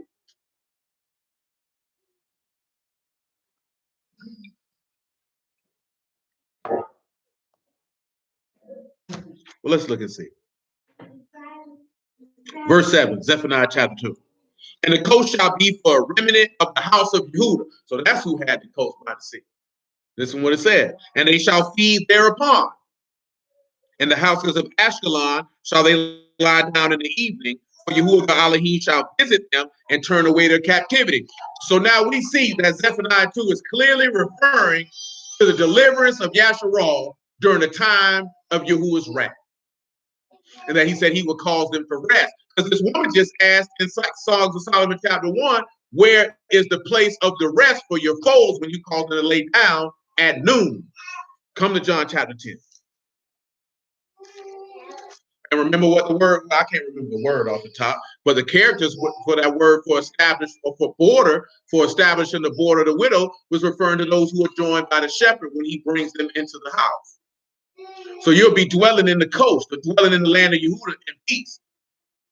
You'll be dwelling in the land of Yasharal and Jerusalem in peace. Notice that he said he calls them to what? Lie down safely. Is that not what he said that he wanted that shepherd to do in Numbers 27? Because in Matthew 9, the people weren't able to do that because they were scattered, because they didn't have anyone to lead them in or bring them out. That's why that's important as a man that you have to lead, because if you're not leading your family in and leading them out, then they're going to be scattered, and that means they're going to have chaos and confusion, and they're going to do what's right in their own eyesight.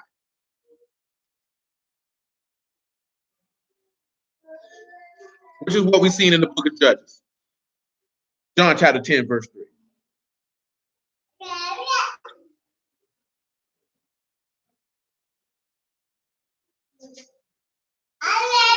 Well, verse 2. But he that entered in by the door is the shepherd of the sheep. To him the porter opened, the sheep hear his voice. He called his own sheep by name, and he lead them out.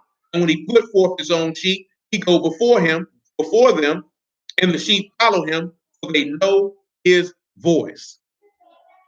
So notice, right, that he said that in this sea coast would be dwellings for cottages of shepherds and folds for flocks.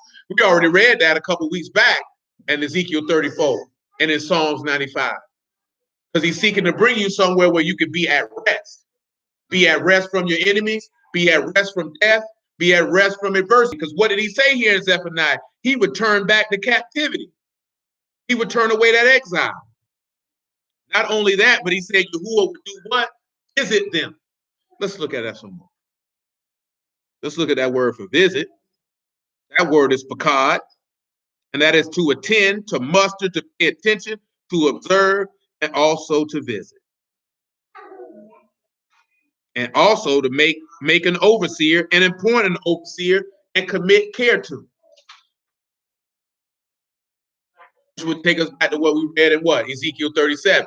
About I would appoint them one shepherd, and they will have one king unto them all, my servant David. So we already know in Matt. Well, we'll get Genesis 49 in a moment. I mentioned this. Of course, that word for captivity is shavuf, and that is to be captive or captives. Let's go over here to Genesis 49 now, about verse 7.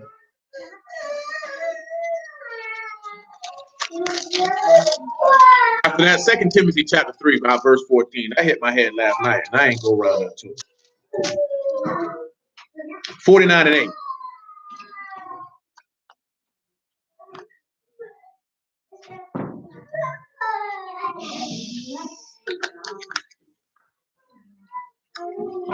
Genesis 49 and 8. Matter of fact, let's get straight to verse 9.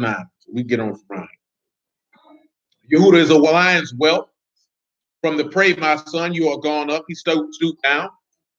He couched as a lion, as an old lion. Who shall rouse him up? The scepter shall not depart from Yahuah, nor a lawgiver from between his feet, until Shiloh come, and unto him shall the gathering of the people be. Let's look at gathering, and let's see what we see.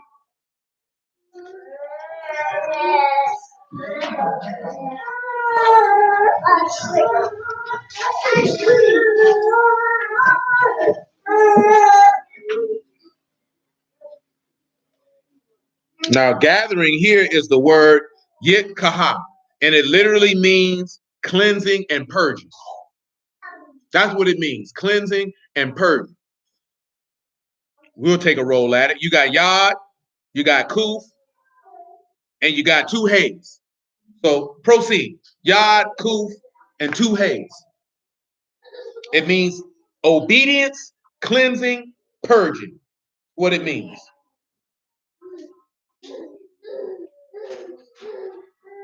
Yit-kahah, that's what it says. Literally means somebody that's obedient, cleansed, and purged. Yad, kuf, hey.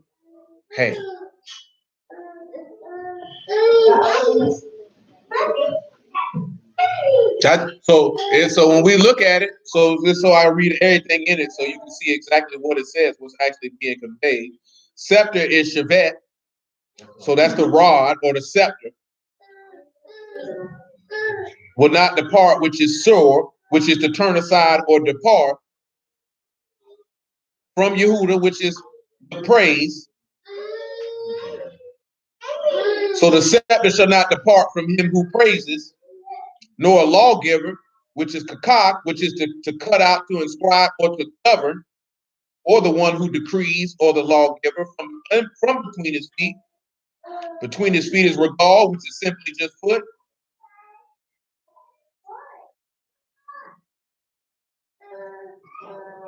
Until, which is that because, when, as though, or when of time. Until Shiloh. Shiloh means he which belongs to him, or tranquility. So peace.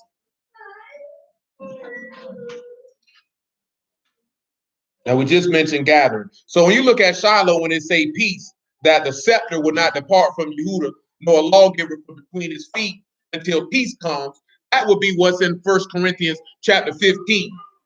That when Yahuah comes, then he would give up all rule and authority and power under Elohim. But he say, but unto him, unto Yahuah, with the cleansing and the obedience and the purging of the people. We're talking about for that yad, kuf, and two hays. Anybody on here got something?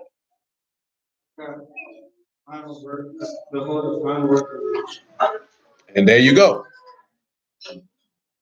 And what do you read in Ephesians 5? What did he tell you about verse 25? That he might wash it and purge it with the washing of water of the word, that it might be blameless, without spot or wrinkle. What did Yahushua tell his apostles in the 15th chapter of John? You clean. from the word that I've spoken unto you. What did we read a couple weeks back in Ezekiel 36?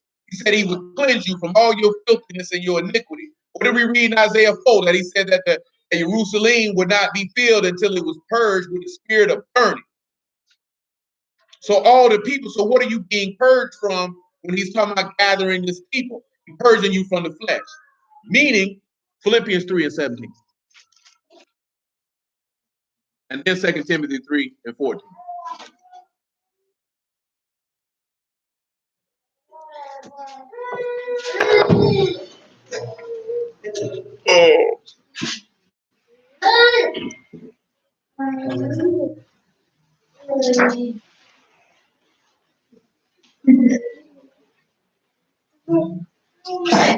Philippians 3 and 17. Brethren, be followers together of me, and mark them which walk so as you have us for an example. For many walk of whom I've told you often, and I tell you even weeping, that they are enemies of the stake of Mashal, whose end is destruction, who Elohim is their belly, whose glory is in their shame, and who mind earthly things. And that's the thing that you have to be cognizant of with yourself. Are you concerned with, and do you mind earthly things?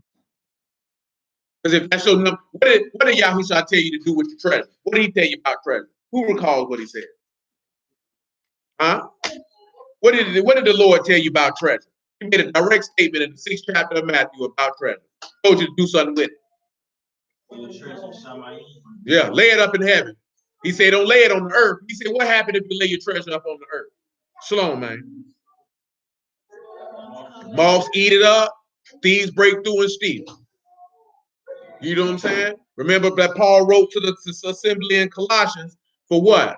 To set your affection to the things that be in heaven and not the things that's on the earth.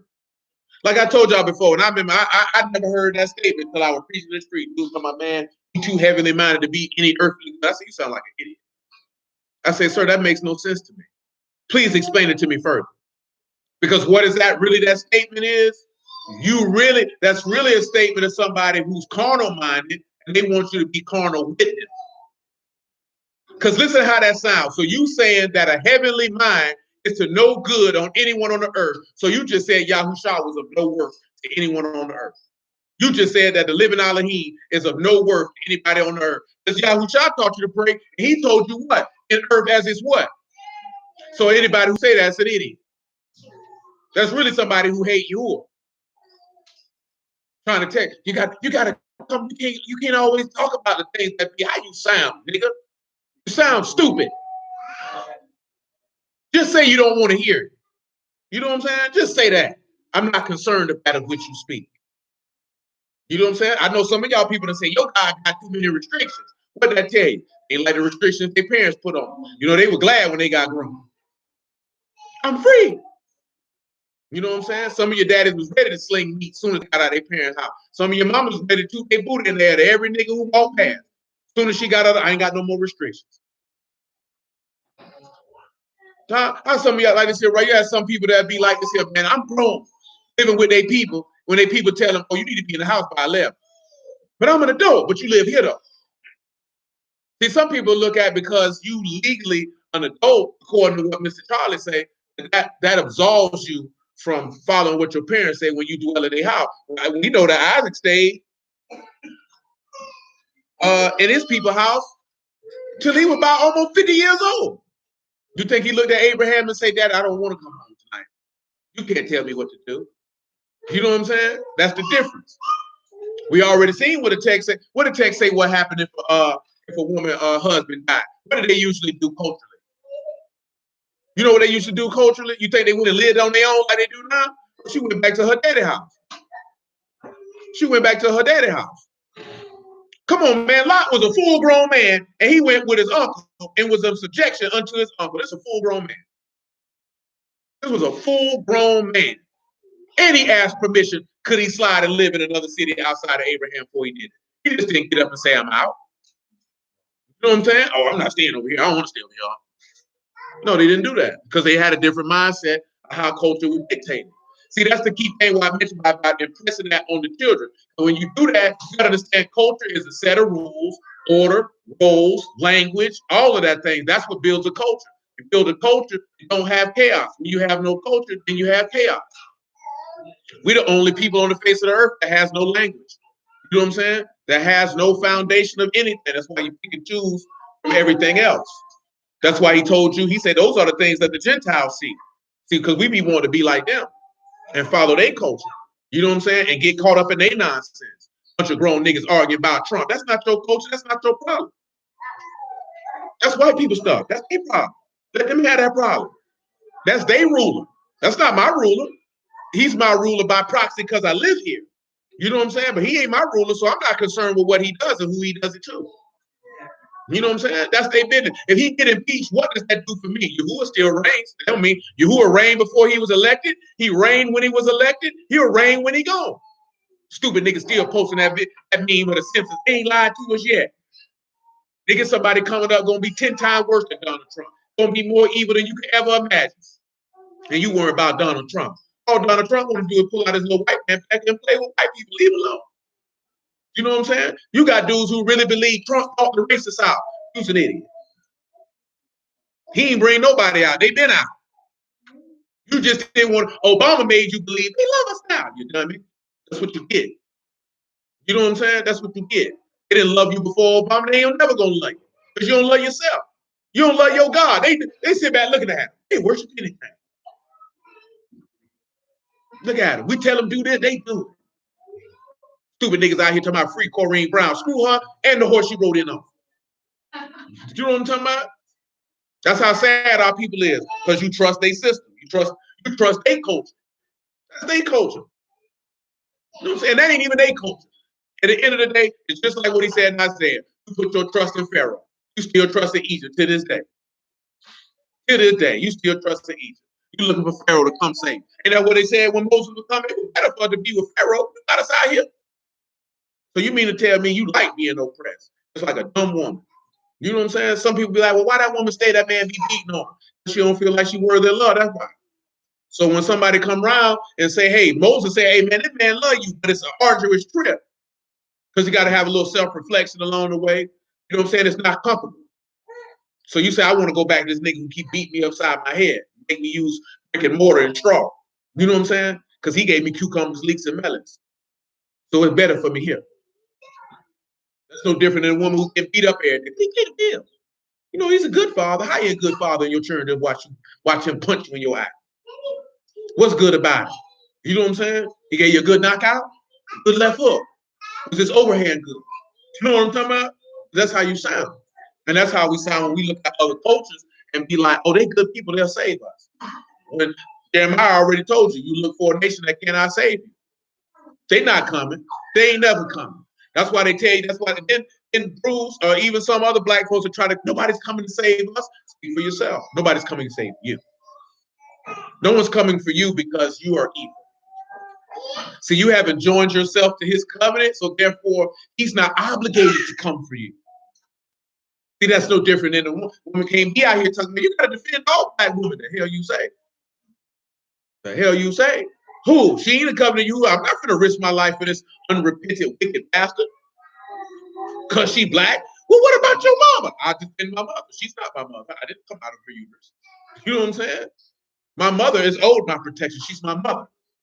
You know what I'm saying? My woman's owed my protection. She's my woman. You're just a random woman on the street. I don't even know why this nigga beating you up. Because you could have done something to cause him to beat you up. Now I'm getting shot. And guess what you gonna do? You know what I'm saying? And now guess what you gonna do? Disrespect the next man. He gonna beat you up too. I done seen some of them clips when the women get uppercutted on the buses.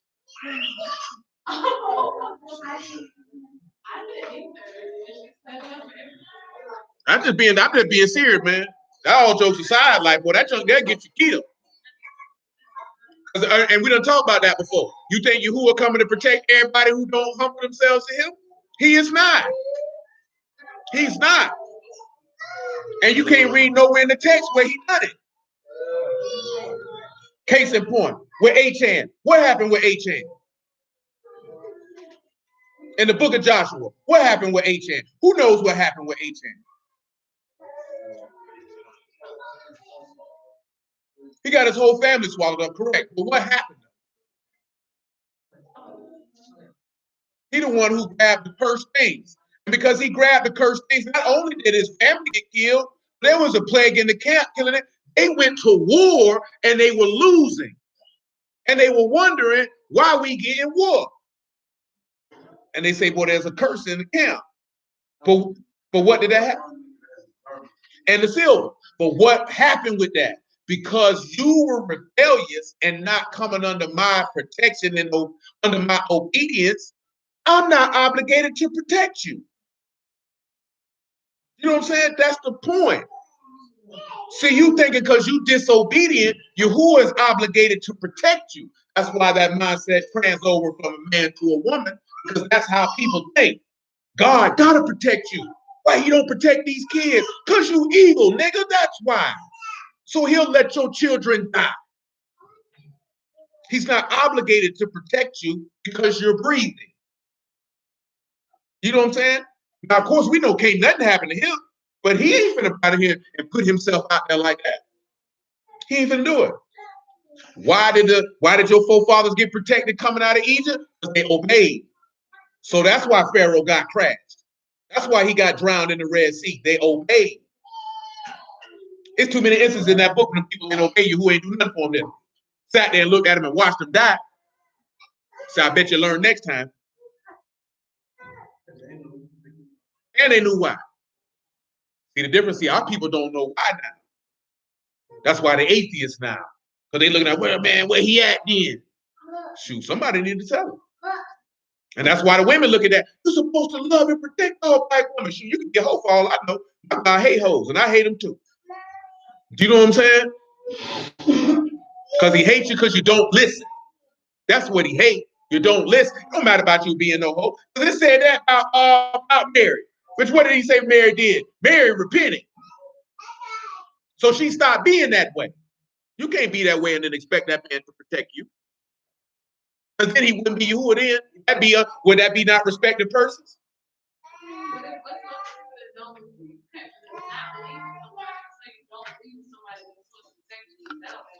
Exactly. And a lot of black women in this country on average don't believe in the leadership of a black man. So why would you expect for him to protect you?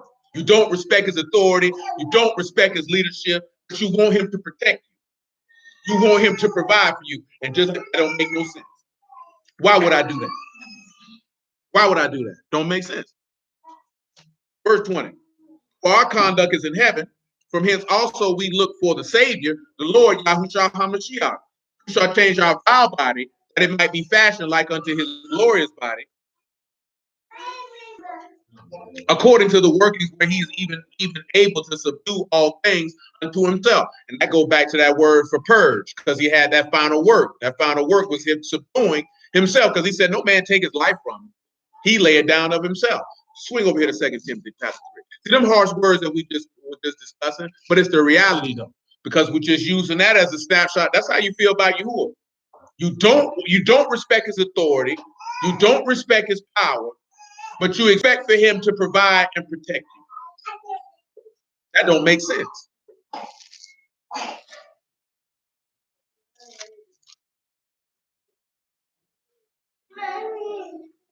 I think I picked the wrong spot. It's 1 Timothy 3, not 2. 3 and 14.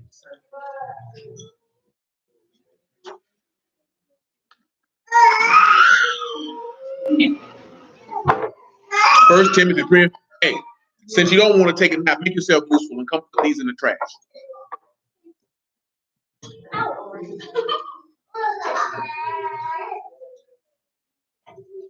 Move with haste, sir. Move with haste. Thank you. These things write unto you, hoping to come unto you shortly. But if I tarry long, that you may know that you ought to behave yourself in the house of Elohim, which is the house of the living Elohim, the pillar and ground of the truth. And without controversy, great is the mystery of godliness. Elohim was manifest in the flesh, justified in the Ruach, seen of angels, preached unto the Gentiles, believed on in the world, received up into esteem. So that mystery has been manifested. Elohim came right in the flesh. You saw him. He was preached on, so he could cause his people to rest. Let's go back to Zephaniah chapter 2. Let's look at more of who he's talking about and what he's going to do. Here's Zephaniah 2 and 9. No, my apologies, 2 and 8. And it still ties back to him destroying the house of the proud, because that's who he's going to go to talking about. You see kind of combo in Zephaniah 2 of him reestablishing the border of the widow and destroying the house of the proud in the same fashion. At the same time, I should say. I've heard the reproach of Moab and the revilings of the sons of Ammon, whereby they have reproached my people and magnified themselves against their border. Where can you read? Who knows where you can read about Moab selling out? Do y'all know what prophet told you about Moab selling out? Now, Obadiah didn't mention the oil. But there's a prophet that told you about Moab selling out. No, it wasn't Isaiah. No, it wasn't Joel. I got to give you the exact chapter. There it is. That's what it was. It's the 48th chapter of the book of Jeremiah. And you can read it on your own time. They were selling out against that border. Why were they selling out? Because they wanted that land. Remember when we was going through the wilderness, who did he tell us not to fool with? And Moab. Now, why would he tell you not to fool with Edom and Moab? And why did he allot them lands for them? Because that's your people. Because that's your people. Because technically Moab and Ammon are your cousins. He said, don't fool with them. Edom is your brother. Don't fool with them. I gave them the land. Don't worry about this. But they was mad about the border. And do you notice that throughout the history of our people that we were never upset about another person's land? That we never desired. We desired other people's gods, but we never desired anyone else's land. We the only people that people wanted our land. They wanted our land. That shows you what Yahuah did with that land when you were obedient. They knew that land was better than everybody else's. Even more so because Yahuah was there. But let's continue. He said, therefore, as I live, saith Yahuah of hosts, Elohim of Yasharal, surely shall Moab be as Sodom, the sons of Ammon as Gomorrah, even the breeding of nettles and salt pits and a perpetual desolation. The residue of my people shall spoil them, and the remnant of my people shall possess them. This shall they have for their pride, because they have reproached and magnified themselves against the people of Yahuah of hosts. You will see that in Jeremiah 48 when you read that for yourself. Yahuah will be terrible unto them, for he will famish all the gods of the earth. Men shall worship him, everyone from his place, even all the isles of the heathen. You Ethiopians also you shall be slain by my sword. He will stretch out his hand against the north and destroy Assyria, and will make Nineveh a desolation and a dry like a wilderness. That's what you can read in Nahum, because the book of Nahum was prophecies against Nineveh. Listen what he say in verse 14, though. And flock shall lie down in the midst of her. All the beasts of the nations, both the cormorant and the bittern, shall lodge in the upper lintels of it. Their voices shall sing in the windows. Desolation shall be in the thresholds, for she shall uncover her cedar work. This is the rejoicing city that dwell carelessly, that say in her heart, I am, and there is none beside me. How has she become a desolation, a place for beasts to lie down in? Everyone that passed by her shall hiss and wag his hand. Who does verse 15 sound like to y'all? Oh, no. Oh. He said, this is the rejoicing city that dwell carelessly, that said in her heart, I am, and there is none beside me. How has she become a desolation, a place for beasts to lie down in? And everyone that passed by her shall hiss and wag his hand. And you would be correct. Isaiah 47.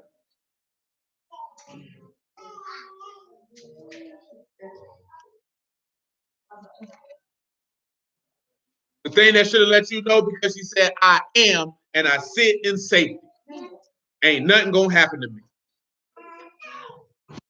See, that's what some people say. See, that's the Statue of Liberty. That's America. But who is the Statue of Liberty? That is the Mother Goddess. That's Columbia.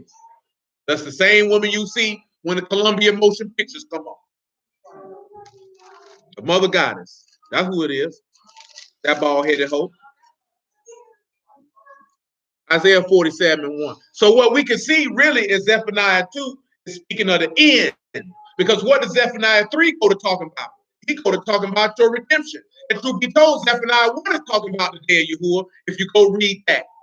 Because he told you that you wouldn't have any let me mention some of that for you real quick.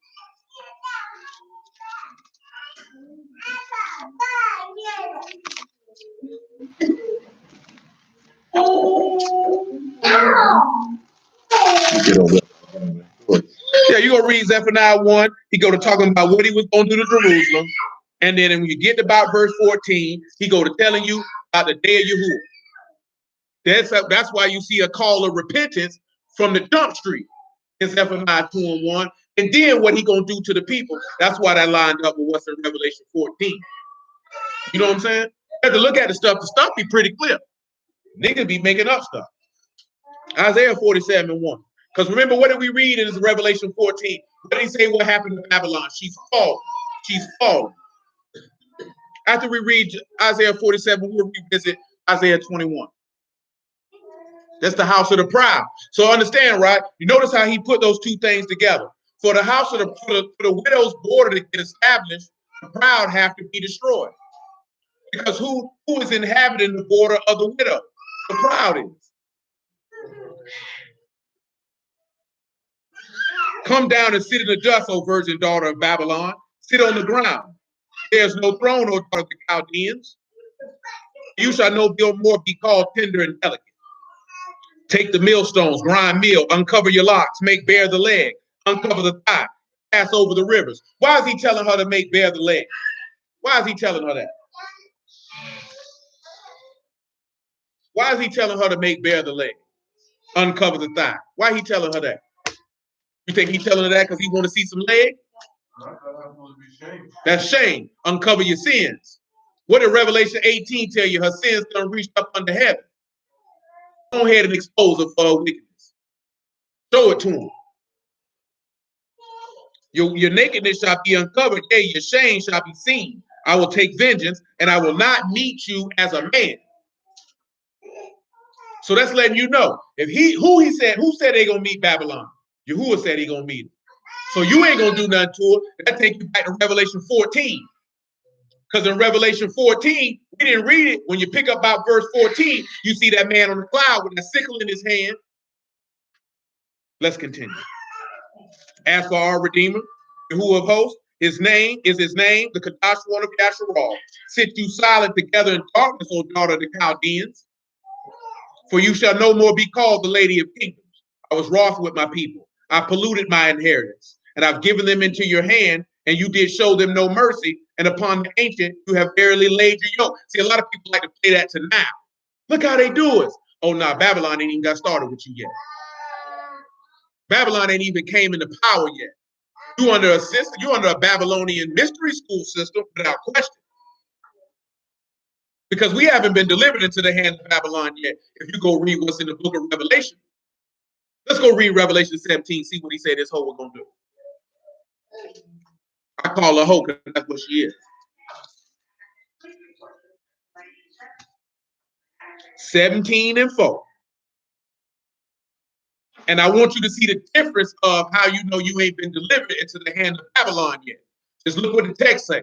Screw your opinions, your thoughts, your perspectives. Look what the words say. And if the word don't jive with your perspective, then what does that mean, sir? No, it don't matter. See, a lot of people have been taught a particular type of way, so they look at things in a particular type of way. So when they read the text, what ends up happening is you omit what you see based off the perspective that you were given. You know what I'm saying? If you tell somebody America's Babylon, then every time you read Babylon, you're going to look at it from that perspective. You're going to overlook what the text is actually saying in that regard because you're going to lean to that previous perspective. You know what I'm saying? You just got to take what it says. Let's see what it says. 17:4. Book of Revelation. The woman was arrayed in purple and scarlet color, decked with gold, precious stones, and pearls, having a golden cup in her hand, full of abominations and filthiness of her fornication. Right upon her forehead, and upon her forehead was a name written, Mystery Babylon the Great, the mother of harlots and the abominations of the earth. So this is a hidden truth. That means this confusion is hidden. And you know, if it say Mystery Babylon, what does that take us back to? When Paul said the mystery of iniquity now work. This is a hidden truth of lawlessness. This is hidden. It's not easily and readily manifest yet. Look at what it says. And I saw the woman drunken with the blood of the saints and the blood of the martyrs of Yahuah. And when I saw her, I wondered with great admiration. So who is this woman drunk with? The blood of who? And then those who've been martyred for the Lord. That has not happened. That has not happened. Just because they hung and killed your people did not make them saints. That didn't make them a martyr for the Lord. That means they had to die for the word. Let's go back to Revelation 6 just to do it. 6 and 10. Well, 6 and 9. It is what it is. You got to accept it for what it say. That ain't, because what did we just read in Isaiah 47? He said, I delivered my people into your hand and you ain't showed them no mercy. You have to understand something. You gonna know when Babylon ruling. You understand me? You gonna know. It ain't gonna be China ruling over here, Iran ruling over here, that ghastly woman in England ruling over here, the United States ruling over here. It's gonna be everybody under the rule of one authority. You gonna know it. Because at the end of the day, when Babylon was ruling, who was ruling? Babylon. What did he say Nebuchadnezzar had under his hand? Everybody, every man, every beast. He ain't doing nothing different. He ain't doing nothing different. Just take the text for what it say. Then you won't jump up after every event that happens in the world and make a literal jackass out of yourself, a damn fool, and call people to dishonor Yahuah even more because you don't know what you're talking about. 6 and 9. Revelation. When he opened the fifth seal, I saw under the altar the souls of them that were slain for the word of Elohim and for the testimony for which they held. Ain't nobody getting slayed for the gospel right now. You heard anybody getting killed for preaching the gospel? I've never heard of it. I don't care. Oh, they killing Christians over here. That don't count. That don't count. That was idolater on idolater crime. That's what that was. And when they cried with a loud voice, saying, how long, O Lord, Kadash and truth, do you not judge and avenge our blood on them that dwell on the earth? And white robes were given unto every one of them, and it was said unto them, they should rest yet for a little season, unto their fellow servants also and their brethren that should be killed as they were should be fulfilled. Now, in Revelation 12, what did he say the serpent would go do? To make war with the woman and the remnant of her seed. Because you should already know from the law that it's hatred between Yah's sons and the woman's and the serpent's sons. It's pressure between the two. You ain't seeing that in the earth. You can't take stuff and look at it as black, white. We going through that because we the people and these white people hate us. They don't hate you because you're an Israelite. Yahuah never said that. They hate you because of him. And if you stand up for him, then that's when they're going to kill you. And ain't near Israelite walking in America right now and show you a story where somebody got killed because they were standing for the gospel. You can't find it. You can mention the brother in Minnesota. He got killed because that police officer was a cop. You know what I'm saying? He walked up to that car and he was scared and he shot that young man up for absolutely no reason whatsoever. You know what I'm saying? And the reason why I mention this, as well, the reason why I always mention it is, when that persecution comes, if you don't know where that coming, you're going to fall. You're going to fall. Because you're going to be looking for them to come for you because you black. And they're going to be coming for you because, matter of fact, they going to come for you at all because you ain't talking about nothing. You're going to be like, oh, he's saying it is. But like, oh, we ain't worried about him. He's no threat to us. You let the Hebrews tell you the biggest threat to Satan is you know you an Israelite, you already deceived. Ain't nowhere in the text he said that was a threat. The threat is for you to get everlasting. I heard what did he say? Well, I heard Shannon Sharp say something yesterday. Boy, that junk tripped me out.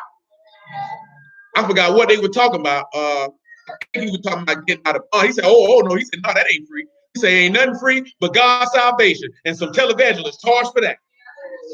You know what I'm talking about? But he ain't lying though. That's the only thing in life that's free, God's salvation. And the sad part is people charge for that. You know what I'm talking about? And that's dead serious though. Like, well, you ain't gonna be able to buy your way out of this. This thing here free. And that's what they're gonna have a problem with. That's the threat to Satan.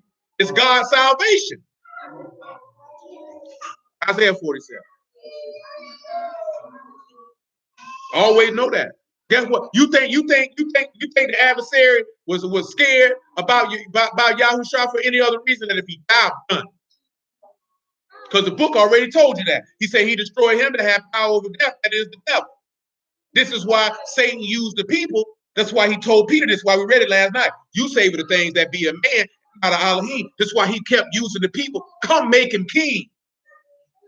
Because if I can get him off the timeline by introducing certain things that men savor, then I can win. You know what I'm saying? How many times you read where the people wanted to make him ruler and make him king, he had to slide. You know what the average brew would have did? Yeah, let me be. Well, you had a job to do, son. Now you done do everything off track. You know what I'm saying? If he would have thought like a man, when they came and Peter swung that sword, he was like, boy, let's fight. Dudes always mention when the Lord tell you if you got a sword, sell your garments and buy one, and then don't pay attention when it went down. He didn't fight. What did he tell Pilate? Oh, my kingdom not of this world. Because if it was, my servants will fight. I mean, I'm not concerned with what y'all got going on, because you concerned with the things of man. I'm concerned with the things of Elohim. That's the difference. He would let it be known. Oh, we can ride. Let that be known. Ain't no. I'm far from that. Matter of fact, I'm gonna ride a little later on. You know what I'm saying? But I can't ride right now, because then I'll be savoring. That's what I want to do. That's what he was telling me. But he still was a man. You don't think he wanted to ride? He already knew his servants wanted to ride. Peter showed you that. He said, but no, that's a man. That's not an Elohim. I can't ride right now. And notice this here too. If he deliver you into the hand of somebody, how many times has Yahuah delivered you into the hand of an adversary and Israel beat? Not now time. It's harsh, but it is what it is. And the reason why it's harsh is it's going to cause you to do the one thing that nobody wants to do, and that's lean and yield to you. That's what you're going to have to do. You're going to have to lean and yield to him. You have to realize you can't save yourself. And even in the event, if you die, you still will resurrect from the dead, so it would be no concern to you. Because that goes back to that word for order. He's going to gather those that are joined to him. If you join to him, whether you are awake or whether you sleep, you coming with him. He gathering up everybody upon his return. In the grave, out the grave. If the word in, see, like I tell you though, nigga be nervous because that word in. Nigga word, because how you worried and you got the word in? You ain't seen nobody in the book worried who had the word in. Well, none of them worried. David wasn't worried. Elijah definitely wasn't worried. Come on, man. Elijah went out there against 900 people. It was just him. And he was clowning them at that. And clowning them at that. He said, peradventure, he sleep. Maybe he be on a long journey. Sitting here laughing at these niggas while they cutting themselves, screaming and hollering. Look at these dummies. He said, let me do this for you real quick. Let me show y'all you. Most of y'all ain't even got the heart to do that. And he have to lift up. He have to do that. And matter of fact, when it went down, Elijah didn't lift up the sword. He sent the people to go kill them niggas, man. And he didn't kill them because they were a threat. He killed them because they were idolaters.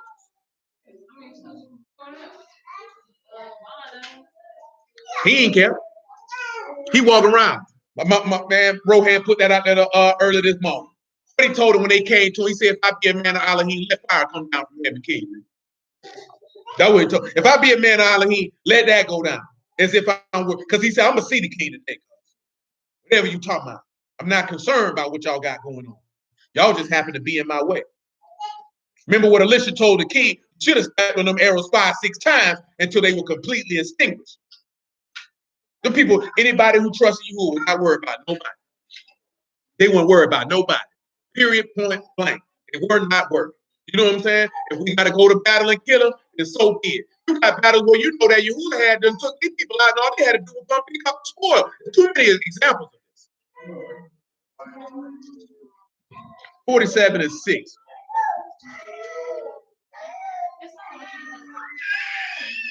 I was wroth with my people. I have polluted my inheritance and given them into your hand.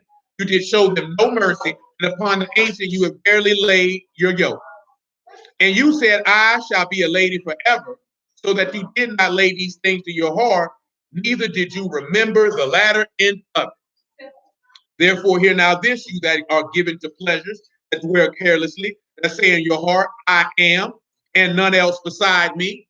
I shall not sit as a widow, neither shall I know the loss of children. So you see how I said the exact same thing? So then Zephaniah is letting you know, he's telling you the same thing Isaiah said. They talking about Babylon.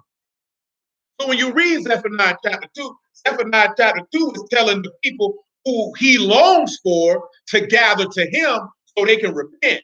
Because he says, seek Yahuah, you that work righteousness, seek meekness, seek judgment, seek righteousness. Because he say, you might be hid in the day of my wrath. And then he go to talk about what he going to do to people. And then he slide in there, hey, I'm going to give you cottages where the shepherds dwell. Let my flocks lay down. You dwell in the coast of Judah. Now let me tell you what I'm going to do to Moab and Ammon. Let me tell you what I'm going to do to Babylon. This is why it pays to know the word. Then people can't tell you anything and pull out random verses out of context and have you thinking it mean one thing when it's talking about something else. Yes, what may I do for you, little baby? Isaiah 21.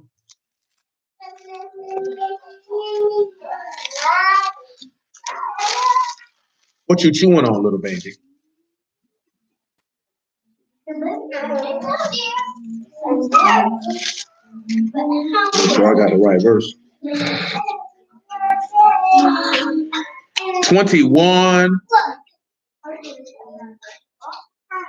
and 6. I know that's going to be kind of harsh in regards to how we going through this. The perspective is different from what the normal narrative is. But I just go with what the word say, and to say what it say. And all these prophets gonna line up in harmony, saying the same exact thing. They're not speaking a different message. The man said it's one Elohim, one Lord, one faith, one baptism, one body. That's it. People say that's your doctrine. Take it how you want to take it. You know what I'm saying? It say what it say. Now, when you looking left, when you should have been looking right, don't get mad when you catch that hook. Same way that video when that dude hit that jit, he faked that jab to the body and hit him with that overhand because you were looking for the wrong thing. You were trying to protect your gut. You should have been protecting your face. 21 and 6. Book of Isaiah. For thus saith the Lord, for thus hath the Lord said unto me, go set a watchman, let him declare what he see. And he saw a chariot with a couple of horsemen, a chariot of asses, a chariot of camels. And he hearkened diligently with much heed. And he cried, a lion, my Lord, I stand continually upon the watchtower in the daytime, and I'm setting my ward whole nights. And behold, here come a chariot of men with a couple of horsemen. And he answered and said, Babylon is fallen, and the graven images of her gods have we broken unto the ground. They say no different than what the angels you see.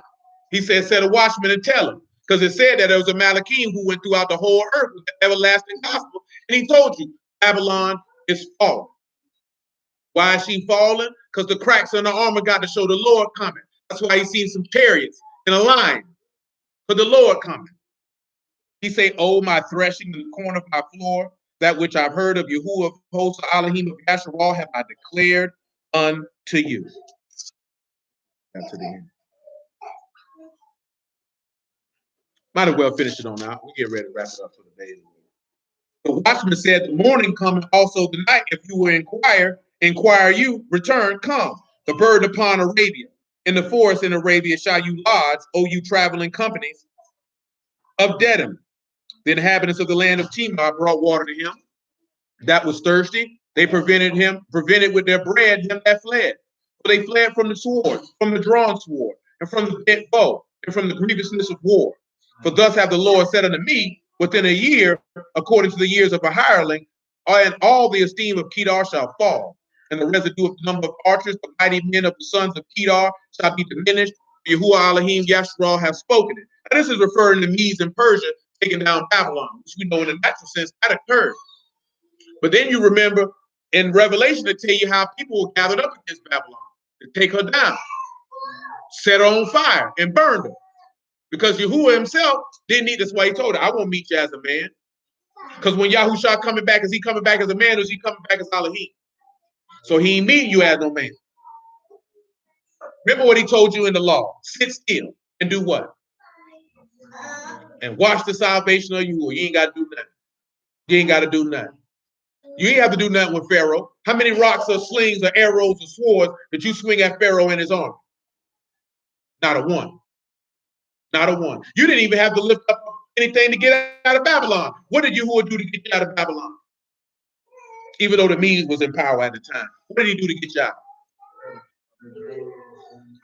Put it on Cyrus, told him, man, tell them people to slide, man, and build my house. Tell them get up out of here. Tell them get out of any captivity you ever left out of, you ain't have to lift up a finger. He came through and did it. You know what I'm saying? He came through and did it. You remember what he did with Gideon? Remember what he did, didn't he? Just send 300 with him. Don't send all the people around there, because then they're going to think they did. And see, that's what at the end of the day, that's what we wanted to be. We wanted to believe that Yahuah did it. So hallelujah for Yahuah. We're not right there, but still getting to adding water out here, establish that border. But we were looking at how he would destroy the proud in order for that border to get established and those things to be mentioned. So we still got more links to Solomon and Songs of Solomon, I should say, and Zephaniah, which goes to the stuff that we already looked at in Ezekiel 36, 37, and 38. We talked about last night what would make us a widow. So he had to destroy the proud because he's rearing a widow. Remember, we looked at that part because there had to be a provision in the law for him to take you back and bring his banished back. If he don't do it, there's no way for him to take you back, to get you back that border, to get you back that land or that territory. So again, I bless everybody in the house of Yahuah in the name of God. So I appreciate everybody's time. Let your mind be focused and knit together and be at peace. Because your enemies can't do nothing to you. Just know that if it be Yahuwah's will that you sleep in the dust, that you'll rise from the dust, be reanimated. He'll put flesh and sinews and tendons back on them dry bones, and you'll stand before him in peace and shalom to serve him and rejoice in his righteousness forever. There's no need to fear, no need to be concerned. Let your mind and heart be set on fulfilling the righteousness of Yahuwah, and let your reward be complete. But Yahuwah willing until the next time. Hallelujah indeed, man. Shalom. I got the urinate.